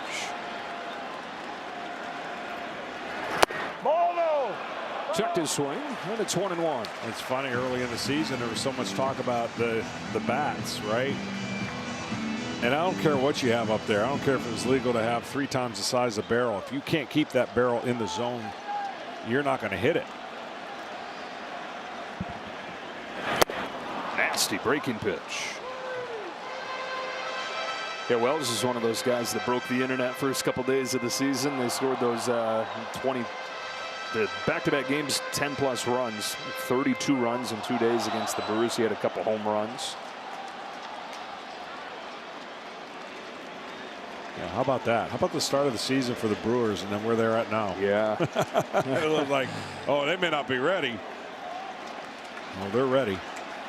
It takes 162 to make you honest. Same can be said for the Blue Jays.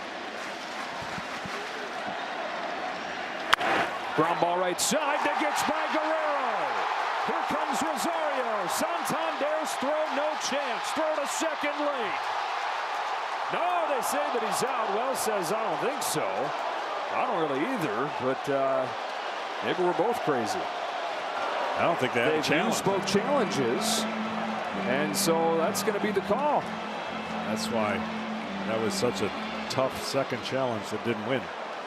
Run does score as he gets by Guerrero. The tide has turned. The Yankees have scored 7 straight. This was the big swing from Jazz.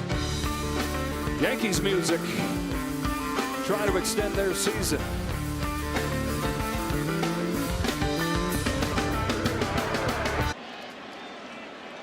Seven unanswered for the Yankees. 8-6 in game 3. An inside ball one on Andres Gimenez. 9-1-2 for the Blue Jays coming here. A couple of Yankees stars connect on their first home runs of the postseason. And running out of time to do it.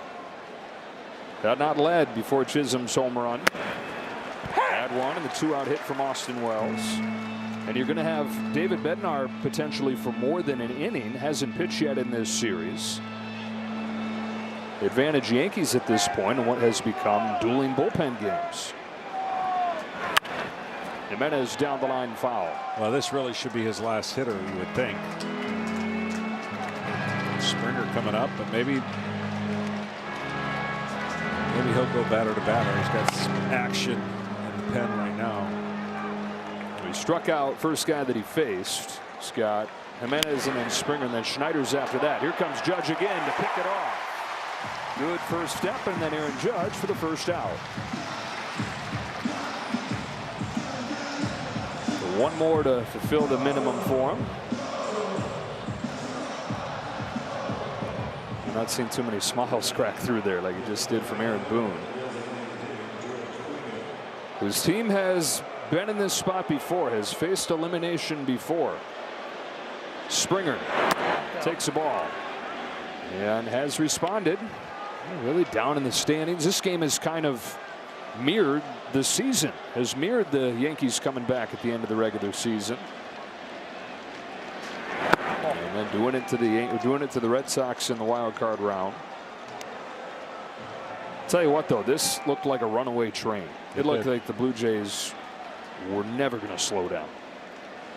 Well, 6 runs. They got a great record. And they also have a great ability to come back. Really the most comebacks in Major League Baseball this year with 49. So they're relentless at the plate, and they just got to find a way to keep now this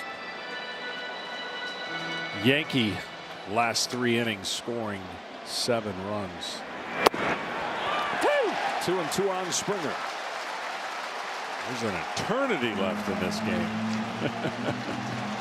I didn't read the headline about getting rid of the pitch clock. I tell you what, it's chopper to short. Volpe. Springer's 0 for 4. Wear what the players are wearing on the field during the postseason. You can check out the largest selection of authentic jerseys, caps, hoodies, t-shirts, and more. Go to MLBshop.com for your favorite postseason team gear. Davis Schneider. And they will let Hill face him. Trying to get all they can out of Tim Hill with a 2-run lead here. And you saw Devin Williams is ready to go. They've not used either of their top guys in this series, in Bednar or Williams. On one pitch, He's going to get Schneider. Bellinger backpedals to put it away.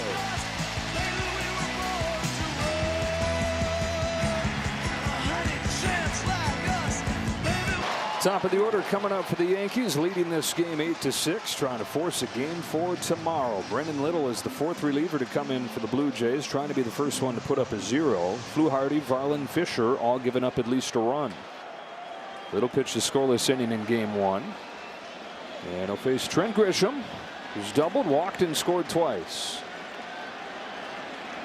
Shows bunt and takes a strike.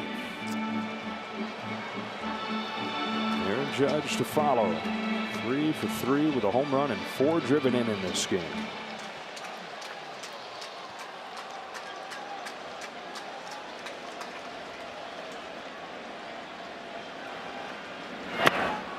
Kenny, what a night and what a postseason it's turning into for Judge. Absolutely, Joe. And here is more evidence that the home run by Judge was one of the more amazing you will ever see. This year, regular season and postseason, there have been 528 pitches on 0-2 counts thrown out of the zone at 99 miles an hour or above. 528, that was the first home run. Oh. He does things that mere mortals don't. We're going to get a chance to show you why I think it happened. And show you the pitches and why he's standing even taller than he is right now. What a gift it is to be a baseball fan in this era with Aaron Judge or Shohei Ohtani, with somebody like Vladimir Guerrero Jr. doing what he's doing. Grisham into center field at Varsho. Statcast 3D is powered by Google Cloud as Judge comes to the plate. Here it is, hitting off that foul pole. And you see the pitch location up and in, and he still found a way to hit it 373. Well, they're going to walk him. So how things have changed. I'm going to tell you why I think that success Aaron Judge had. I want you to watch the fastball that goes over the middle of the plate. And he swings. It's a good swing, but he's a little bit late. And then he's like, okay, I'm on that one. Just missed it. And by speeding up his bat a little bit, see where the pitch was. If that's higher, he doesn't do that. But because it was at the height of the other pitch and he was getting the barrel of the bat to the ball quicker, that, I believe, is why he was able to get that ball in the air, not hook it, and have that moment. This intentional walk you're talking about, it's the 17th time that John Schneider has put him on in his time as a manager. Bellinger into right center field. Santander with a diving try, can't get it. And it gets to the track where it sneaks by Varsho. Judge stops at third, Bellinger to second.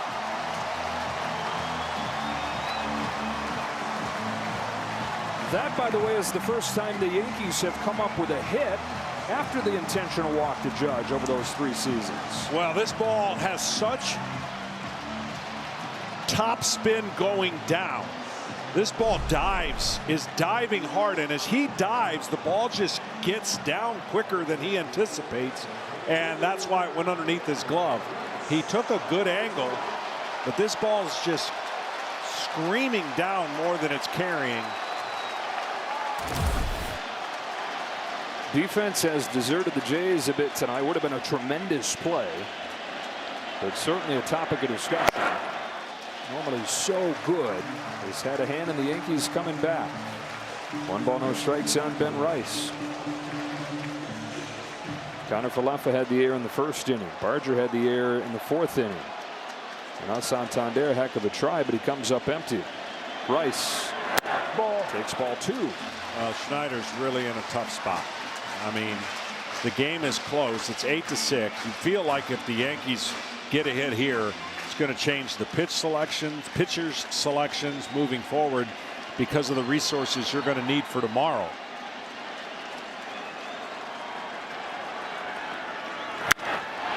Golf to right center field. He went down to get that ball and lift it to Santander to get home a run.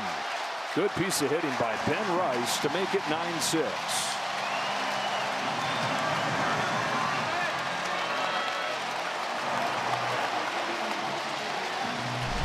When a guy throws almost 50% breaking balls, if you stay on the ball thinking down, even if it's not a breaking ball, you're able to stay there, head down, and lift the ball in the air. And that's what he needed.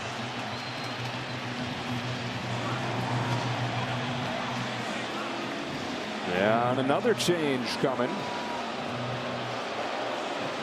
Trying to thread that needle, keeping this a close game, but not throwing away tomorrow's game.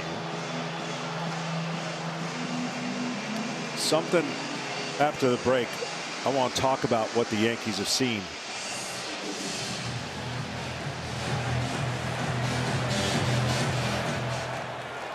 Coverage of Game 4 between the Mariners and the Tigers will start at 2 o'clock Eastern, with the Mariners trying to punch their ticket to the championship series. And then back over on the National League side, Brewers and Cubs, Phillies and Dodgers will be at 7 o'clock Eastern if the Yankees hang on here and force a Game 4. Yariel Rodriguez makes his first appearance in this series, and I want to let you finish what you were saying. They're going to break as he delivers to Stanton. Strike one. What seemed like an insignificant scenario when the blowout was happening in Game 2. Remember, Yankees got a chance to get 7 runs back and face a lot of relievers.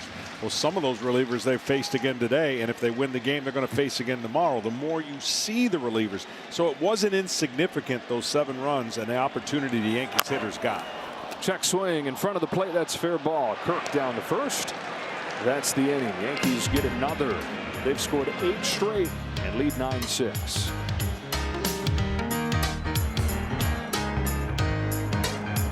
I got a couple defensive changes for you. Ben Rice is out of the game. Paul Goldschmidt comes in at first base. Jose Caballero does the same at third. In for Rosario. So just 2 players left on the Yankees bench. Jason Dominguez and J.C. Escar, the other catcher. Devin Williams, who has figured things out down the stretch. And back into a high leverage role, faces Vlad Guerrero Jr. and pours in a strike. This is what they expected he would do when they got him from Milwaukee this offseason. Fastball, and what he's known for is that incredible changeup. It just never gets there. First appearance of this series for Williams. He had 2 scoreless innings in the wild card round. He's put up zeros in 19 of his last 21 games. One of the best relievers in the National League for years over in Milwaukee. Here's 1-1 to Vlad. Upstairs, ball 2.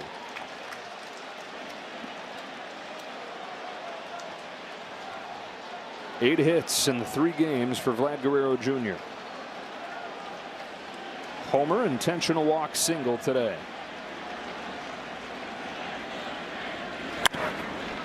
Two balls and 2 strikes.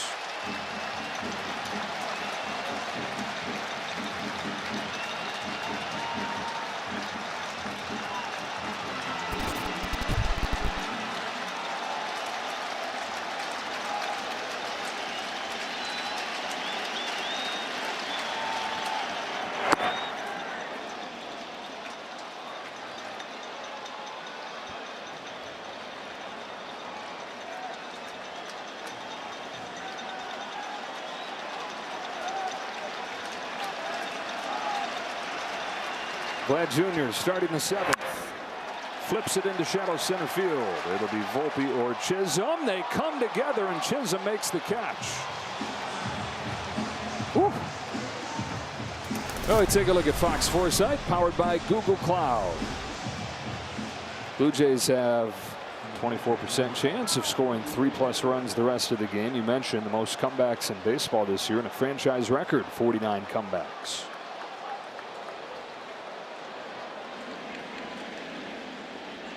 Kirk, after the 2 home runs in Game 1, is 1 for his last 8.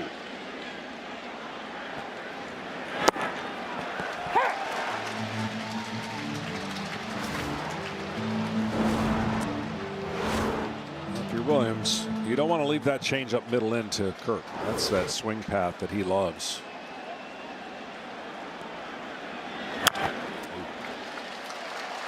He got it down at least. He threw that change up, but the ball went down, and only one place really to hit that was foul.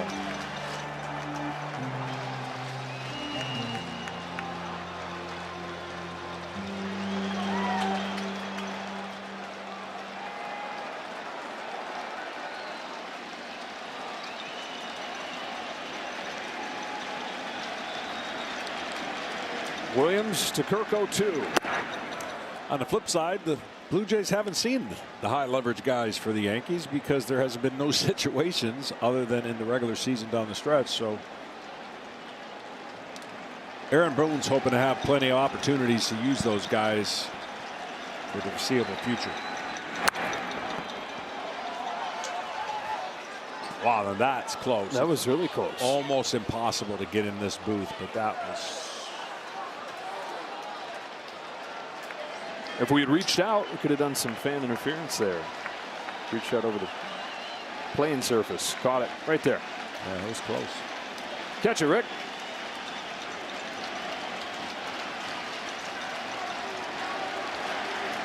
Out of the 1-2 pitch from Williams. Kirk fouls it off and stays alive. The next 2-strike hitter out there.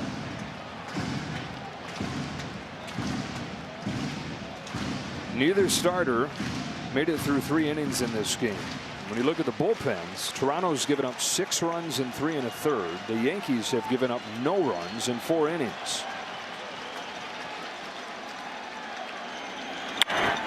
Fly to right center field. Grisham on the run to the edge of the track. He's got it. Sort of on the run. More a saunter.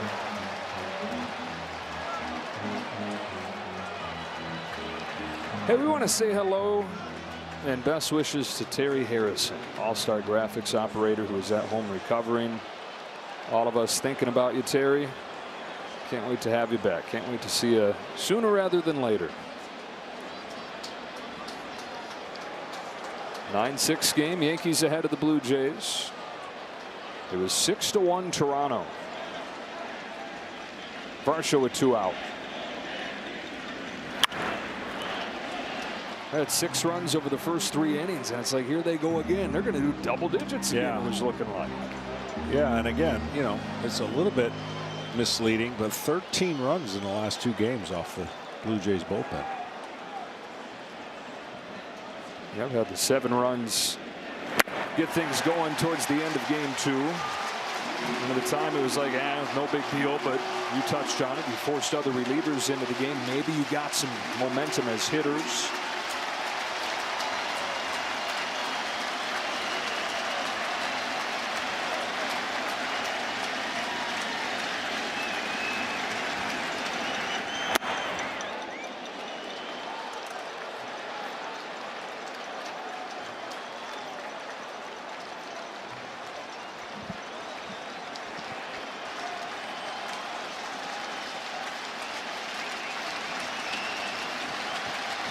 The 1-2 pitch from Devin Williams.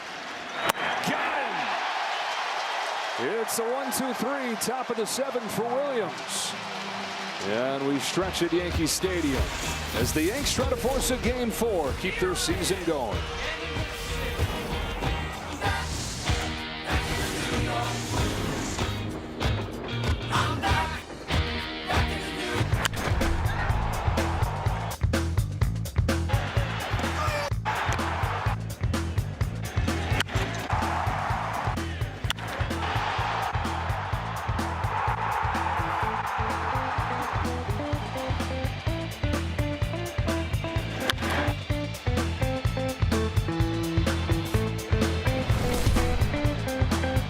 It was 6-1 Toronto after a few innings in this game. The Yankees tying it on the Aaron Judge home run, and they now lead 9-6 as we go to the bottom of the 7th inning.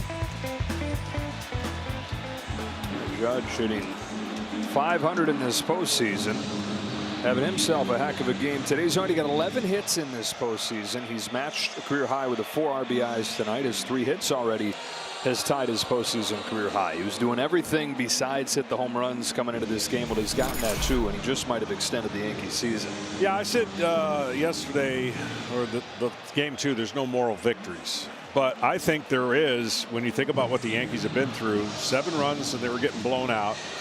On the verge of getting blown out again. Right. You can hang your head. This crowd was getting ready to probably unleash some boos.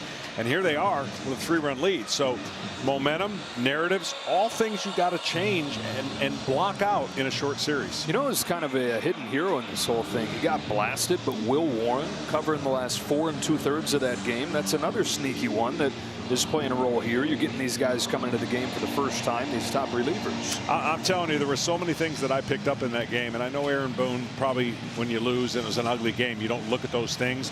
But if you're able to come back and force a game 5, win this game, win the next game, those things start creeping back and go, to your point, yeah, those are all important. And the defense for the Blue Jays opening the door a little bit in this game. It had been such a strength of theirs all year. First inning, first Yankees run came after this from Isaiah Kiner-Falefa. This was the big one. This is what allowed Judge to come up as the tying run for his home run. Santander had a great effort. Couldn't come up with that. Snuck by Varsho, and then a sacrifice fly brought in another. Blue Jays are looking at having to play a game 4 tomorrow. Make your voice heard. You can vote now to select the 2025 All-MLB team presented by MGM Rewards. Your chance to be part of history and honor this season's top performers. Terms and conditions apply. Go to MLB.com/AllMLB for details. This is Yariel Rodriguez. Now, the one thing John Schneider has done is he's used a bunch of relievers, but none of them have thrown more than 20 pitches. And so preserving all these guys' ability to at least contribute a little bit tomorrow. As Chisholm opens the 7th, takes a strike. And he has told us that Trey Savage could be in play tomorrow. Yes, he could. Look, we knew going in the Blue Jays were going to be a little shorthanded in their rotation. No Scherzer, no Bassett. Made some decisions based on the Yankees and what they possess in the lineup with left-handed hitters, so they chose some left-handed relievers. But they're not going to fret. It's not like they're down 2-1 if they lose this game. They're still up 2-1, but to your point, a little bit of pitching chaos tomorrow. Ball 2 on Chisholm. And it was Judge's home run that tied it. It was Chisholm's home run that gave him the lead.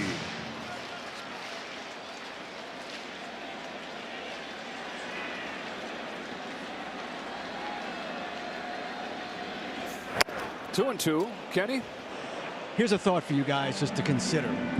Do you use perhaps Kevin Gossman tomorrow in some form on 3 days rest rather than Savage on 2 days rest, and then if there's a potential game 5, you have Savage on normal rest to start that game at home? Just throwing it out there. Yeah, that'd be a little much. That might show a little panic. You know, I hear the premises.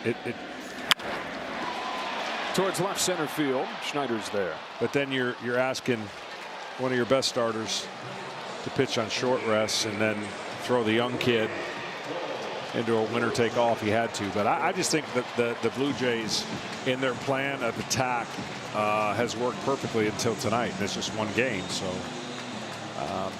they're ready for just about anything.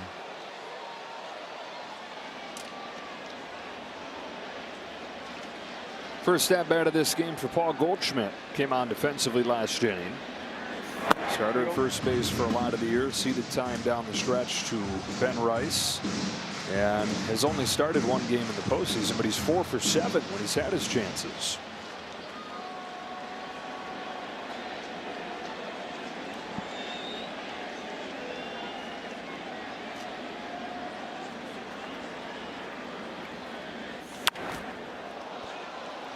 Former MVP with the St. Louis Cardinals. Somebody make a good play. Oh, MVP catch in the upper deck.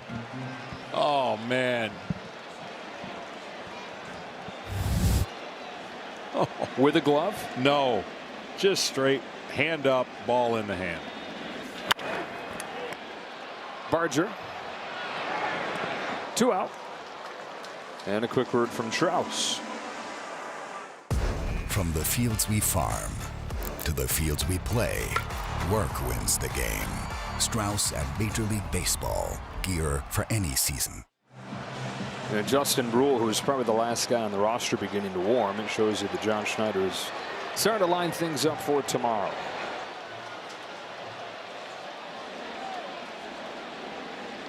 Volpe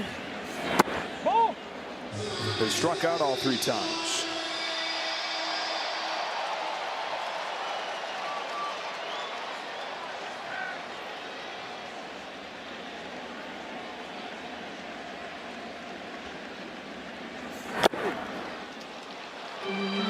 tide has turned in the strikeout column too. Blue Jays have actually struck out more times than the Yankees have. 8 for the Blue Jays, 6 for the Yanks.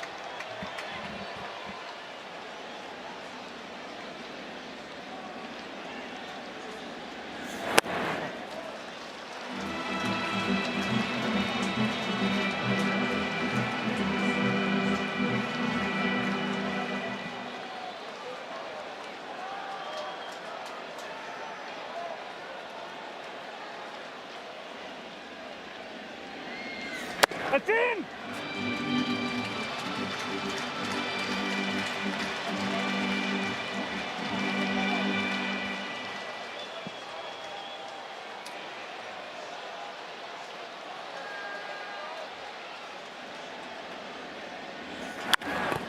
Ground ball left side. Barger stabs it. And one of the strongest arms in baseball gets it over there to finish off the scoreless 7th.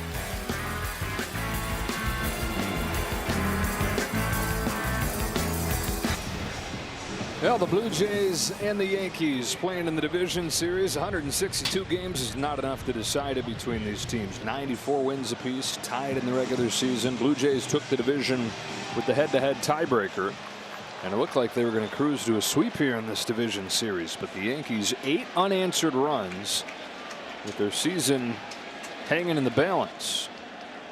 Second inning of work for Devin Williams. Ernie Clement leads off for the Blue Jays. And takes high. This game has kind of been representative of the season race, because yeah, they tied, but it was big swings one way or the other. Yankees way out ahead in the first half. Blue Jays came flying past them midway through the season, and the Yankees charged back late.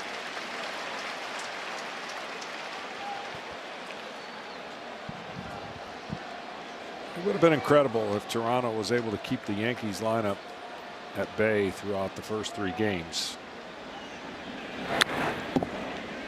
And it sure looked like that was more probable than not, but give the Yankees credit.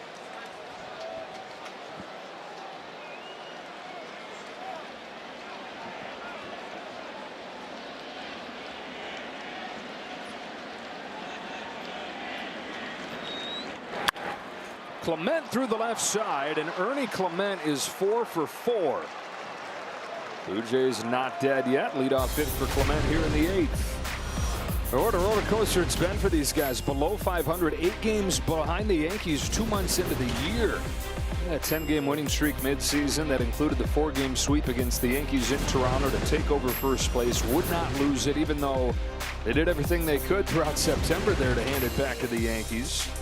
But they've won their last 6 games, the last 4 of the regular season, the first 2 of this division series. They were the only team in the American League that hung on. Yeah, the Tigers watched their 11-game lead in September disappear. Astros had a 4-game lead, wound up missing the postseason for the first time in a decade. Jays, this 4-game winning streak to finish and win the tiebreaker. Their first division title in a decade.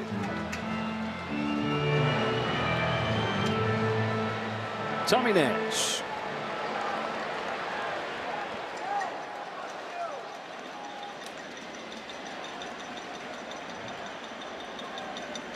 Ball. You wonder how long before you would see how much it would take here for the Blue Jays to see one of the top arms get up in the pen. If John Schneider would shift that strategy, does that take a full-on comeback, or does that take just a little bit of a threat here?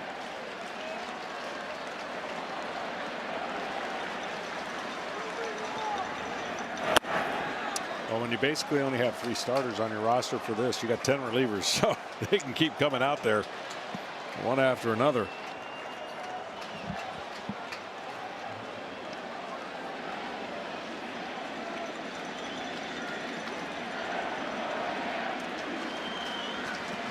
Here's a 2-1. Santander takes strike 2.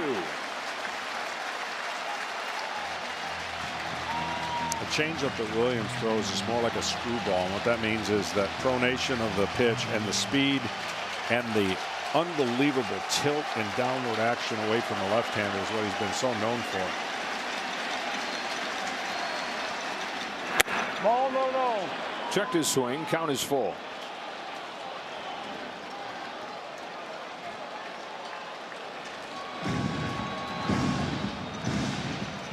matter what happens here, he's got to make the Blue Jay hitter put it in play. A walk would just be a huge rally momentum for Toronto. Got him with a fastball. That works too.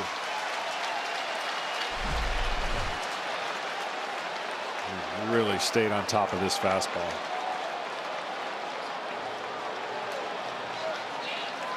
Well, he said that Aaron Boone could go to David Bednar for more than an inning. He's going to look for 5 outs from his closer. Yankees up 9-6 with a runner aboard here in the 8th.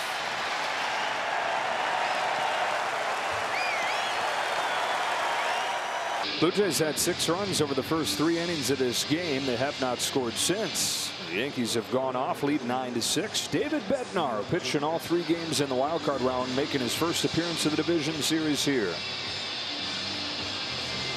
Tremendous strikeout to walk ratio and multiple innings save here. Taking over the closer duties after coming over at the deadline from Pittsburgh. 7 out of his last 7. And looking for a 5-out save here. Barger down the line foul. He's an all-star with the Pirates back-to-back seasons, 2022 and 2023. Then last year had a 5.70 ERA. It just completely went away. Early on this season, it was so bad that they sent him to AAA. Came back up and has been back to that early career form. His 0-1 pitch. Bouncing ball gently to second. The only play for Chisholm is at first.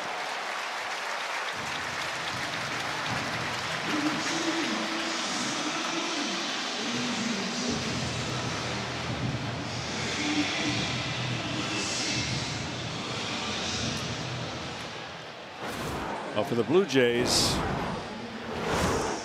they would love nothing more than to get a 2-out hit here, and at least, if not any more scoring. The 9th inning brings in a little bit of tension with Guerrero looming. Clement, who started this inning with his 4th hit of the day, is at second. And the hitter is Andres Jimenez. Ball. This Yankees bullpen after Carlos Rodon gave up 6 runs in 2 1/3. 5 1/3 scoreless. Cruz to Doval to Hill to Williams and now Bednar.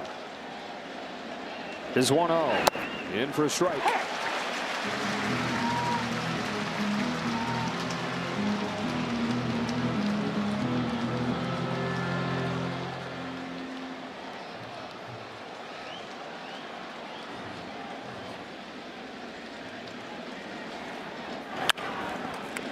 Easy play for Paul Goldschmidt. And they pitch around the leadoff hit.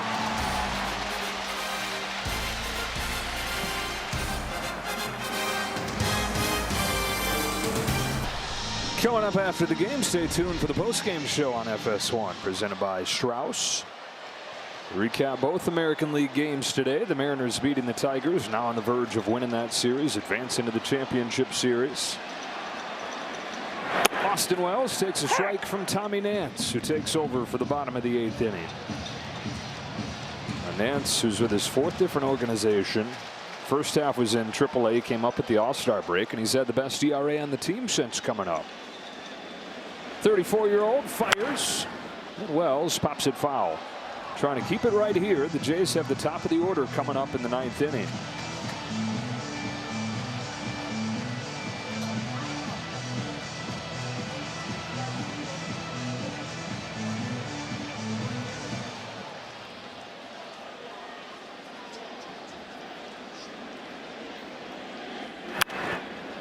If they can hang on, Cam Schlittler ready to go for the New York Yankees after 8 shutout innings, 12 strikeouts, no walks in the clinching game of the wild card round. Yeah, what a game.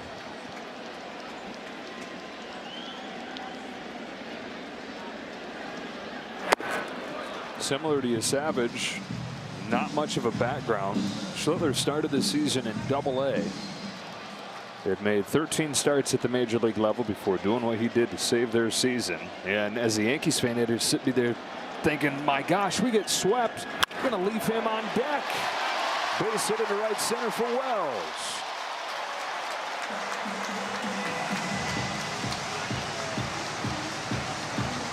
Second hit of the day for the Yankee catcher. It was the first start in postseason history. 8 scoreless innings, 12 strikeouts, no walks. Yeah, and it was one of those games where it never looked like there was anything in doubt, right? He just was in command, composed, and throwing 100.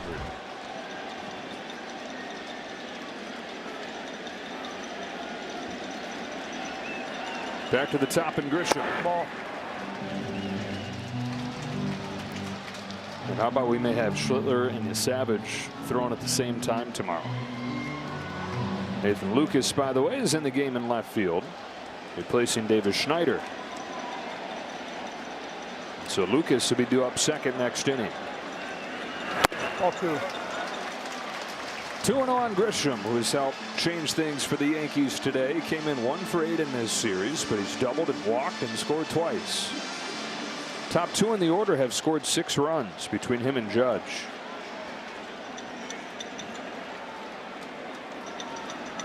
That's out. Been in these situations before, and what you say afterwards, if the Yankees are able to win this game, you just collectively go, bring your suitcases, because our goal is to make Toronto go back home and play another game. And a lot of that work still have to be done, but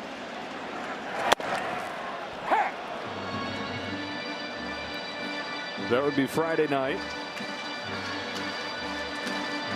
And it would be Kevin Gausman against Max Fried, you would assume.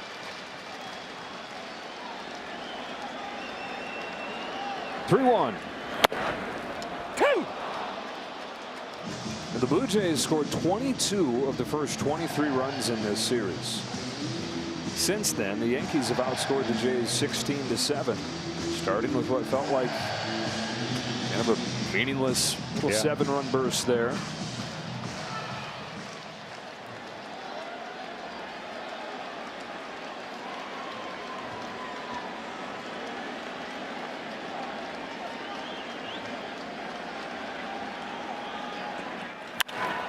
Fly the other way. Lucas going back, backpedals to the edge of the track and grabs it. And it'll bring up Aaron Judge. And they will stand to show their appreciation. You think he's good in the regular season? How about Aaron Judge in the postseason? .524. And that OPS off the charts.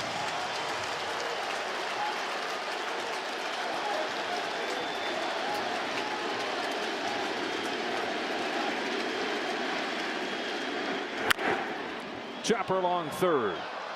Barger with a running throw to get him. First time he's retired today. But if you happen to just tune in and say, wait a minute, Aaron Judge hits in the postseason? Well, yeah, it's been a lot of singles, chipped in a double, and then this to tie the game in the 4th. incredible. That ball stayed right down the line.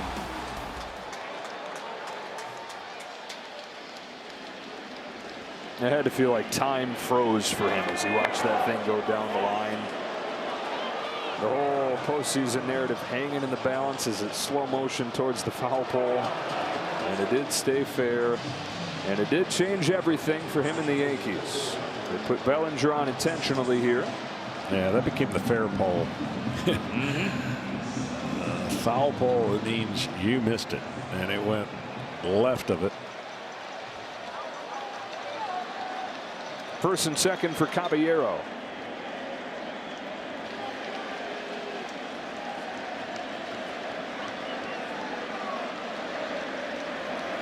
That's out. Trying to get some insurance going into that 9th inning. At the top of the order coming up, Springer, Lucas, Guerrero. David Bednar looking for a 5-out save.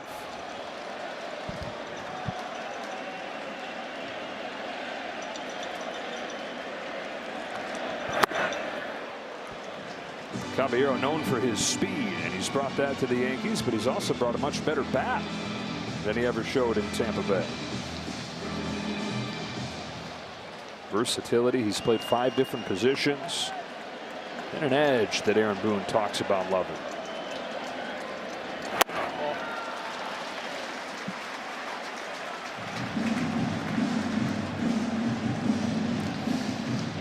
Well, for a team that really was struggling in the series with runners in scoring position until really when they got way down, they've 10 for their last 17.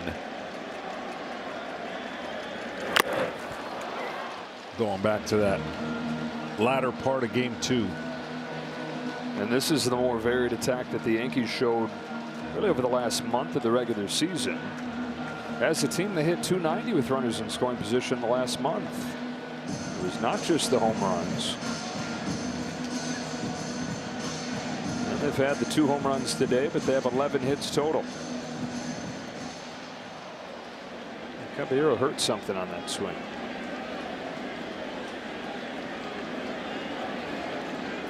Again, they're down to just J.C. Escar, the second catcher, and Jason Dominguez.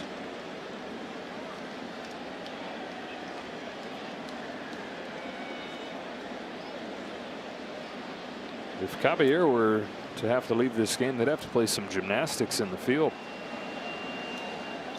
Well, even if he couldn't swing because of his left hand, I'm sure he could still play the field. But it looked like it was his left hand that tweaked, or wrist.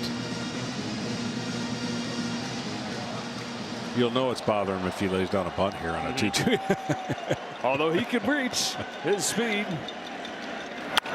Punches one right side and through. They stop Wells. Santander was playing very shallow, so he's on that ball quickly. And they're loaded up for Stanton.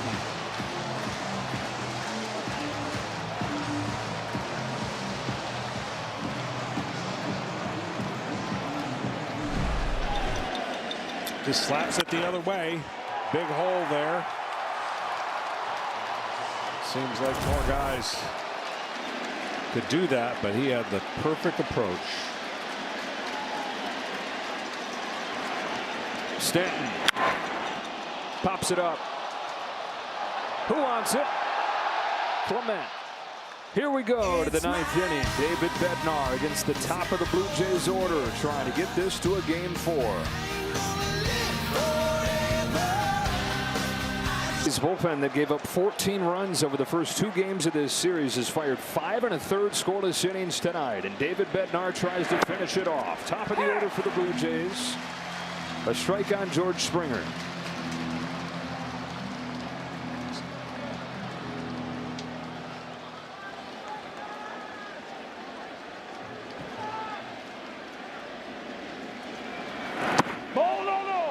Strike, and the Jays got to be thinking about getting these first 2 guys on here. Give a shot to Vlad Guerrero as the tying run. Springer, Lucas, and then Guerrero. Top comeback team in baseball this year. They're in position to have to come back because they're looking at potentially their biggest blown lead loss of the season. They led this game 6-1. And this would be the largest comeback in Yankees history in an elimination game.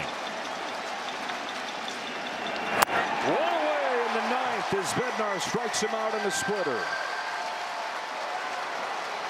Everybody's got one. And he learned his from the master, Hideo Nomo. It's an advisor down in San Diego when Bednar was a minor leaguer with the Padres, and he said, hold it like this.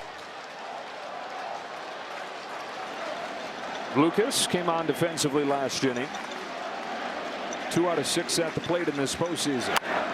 Shanks it foul.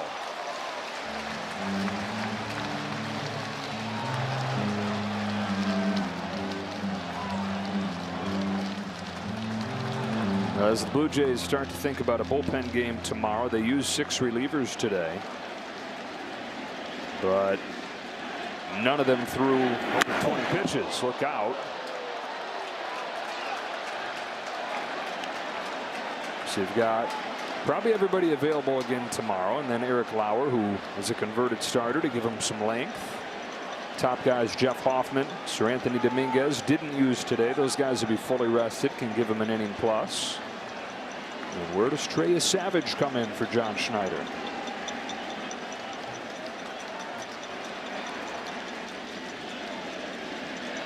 Bednar's 1-1. In for strike 2.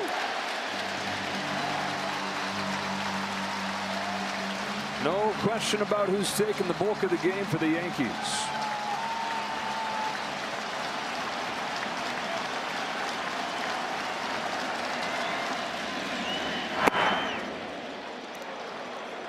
It's a great feeling to have when you're really hoping your team can come through so you can get another chance, right? When you're down, facing elimination, that next day starter's at the mercy of his team, and then 2 gone in the 9th.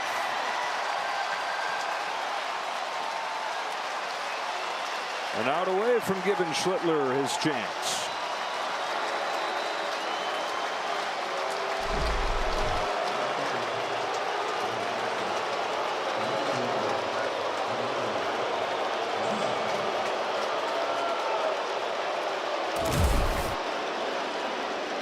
The boos are for Vlad, who did it again tonight. He's homered at all 3 games in this division series. yeah, he might be slumping. He Yeah, made it out. Made it out his last time. What's wrong with the guy?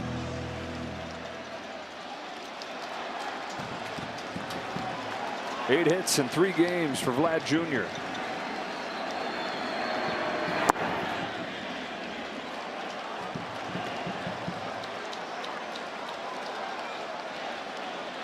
We're an hour earlier tomorrow for game 4. 7 o'clock Eastern. Here's a 2-0. Ball a little bit high.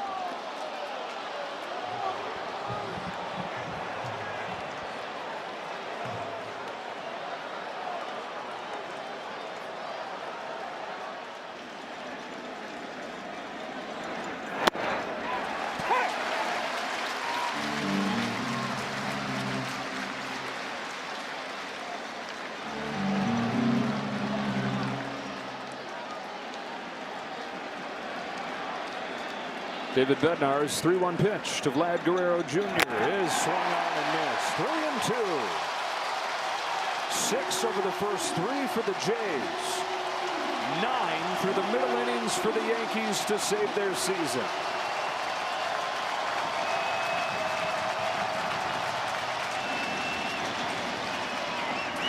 Fouled off. Right off his foot.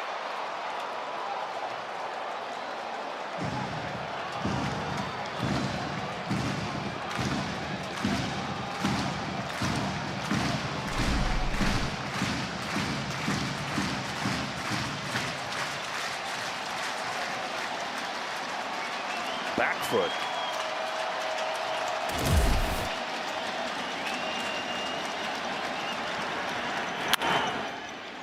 Diving stop by Caballero. Game 4 tomorrow night. The Yankees have life.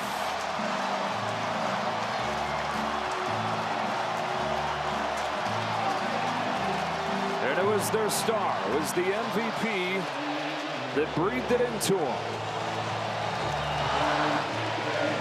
A 3-hit night for Aaron Judge, including a 3-run home run that tied the game at 6.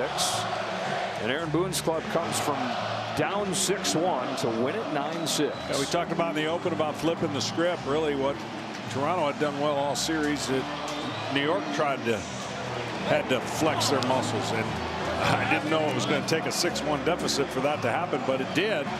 And the offense and the team gets a chance one more night to force a game 5. Well, they knew just win one game and it all changes.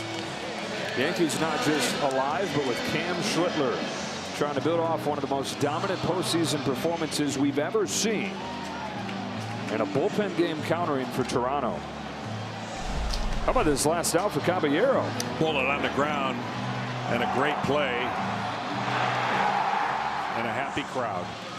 On a day where the Yankees had the clear edge defensively. My, oh my, things can shift fast. change the narrative.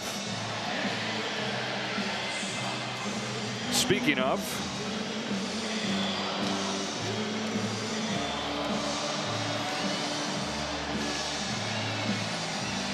take an exhale. Their season's still going. Down to Ken Rosenthal. Thanks, Joe. Aaron, your game-tying 3-run homer came on an 0-2 pitch. The pitch before, you swung through a 100-mile-an-hour fastball. At that point, what were you thinking? Got to get the job done, you know. It's just, foul off a slider, swing through a heater. Try not to think too much, you know. I've done all my homework. I know what they're going to try to do. You know, go out there, have some fun, put a good swing on something, and, you know, kind of see what happens. Now, the pitch you hit was in, it was off the plate. Watching it fly, did you think it would stay fair? You never know. I've never had one like that right at the foul pole. You know, thankfully the Ghost kind of took that one over and kept it fair for us. That was a nice one. You said the other day that you were just trying to pass the baton. Tonight, you guys are facing elimination. Did you feel like you had to do more? We've been facing elimination all season long, you know, even especially at the end of September where, you know, we're fighting for a division. We got to win every game. It felt like an elimination game every single night, and then especially going into the wild card, lose the first one where, you know, now you got your backs against the wall. It's just, there's no panic in this team, you know, especially in the first inning. You know, 2-run homer by Vlad doing his thing again. The boys stayed locked in. Tomorrow, game 4, Cam Schlittler for you guys. They're throwing a bullpen game. You're still down 2-1, but how do you like your chances? We just got to keep playing our game. Just, you know, it's going to be a battle. They're going to be coming out fighting and clawing just like we are. Just stay focused on one thing. It's just, you know, try to win every pitch. That's it. Aaron, thanks a lot. Appreciate it. Thank you. Joe, back to you. All right, Kenny, 9-6, the final score. There will be a game 4 in the Bronx tomorrow night. KB, Alex, Poppy, and Derek in the studio for more postseason coverage.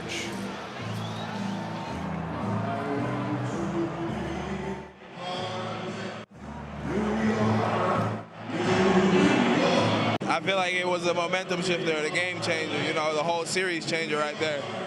Your home run obviously broke the tie. You're 3 for 17 in the postseason going into that at-bat. Circling the bases, what's going through your mind?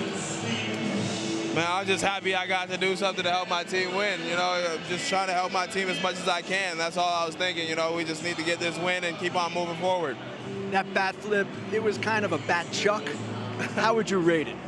I wasn't even really locked in. You know, I just hit it and it just went out. But, I mean, I'd give it a 10. You've been saying since September this was the best team in the American League. The Yankees were the best team in the American League.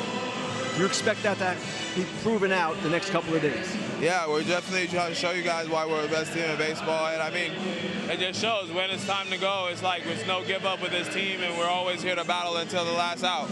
Jazz, thanks a lot. Yes, sir. Kevin, back to you.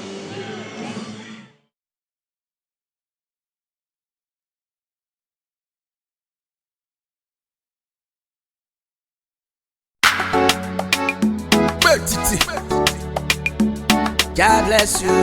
I'm up on this one again. No. Double pro. I met this girl last December. Her name na Monica. She sent me her picture from Twitter. She dey always wear short nika tie. Monica too fine, no, but Monica too like money. I spend money for Monica. She still the follow. She still the waka. See Monica with Brandy Boy. I see Monica with Double Pro. I see Monica with Tomo Healer. GC, now waiting this up. God forbid Monica. Monica no be wife for Natia.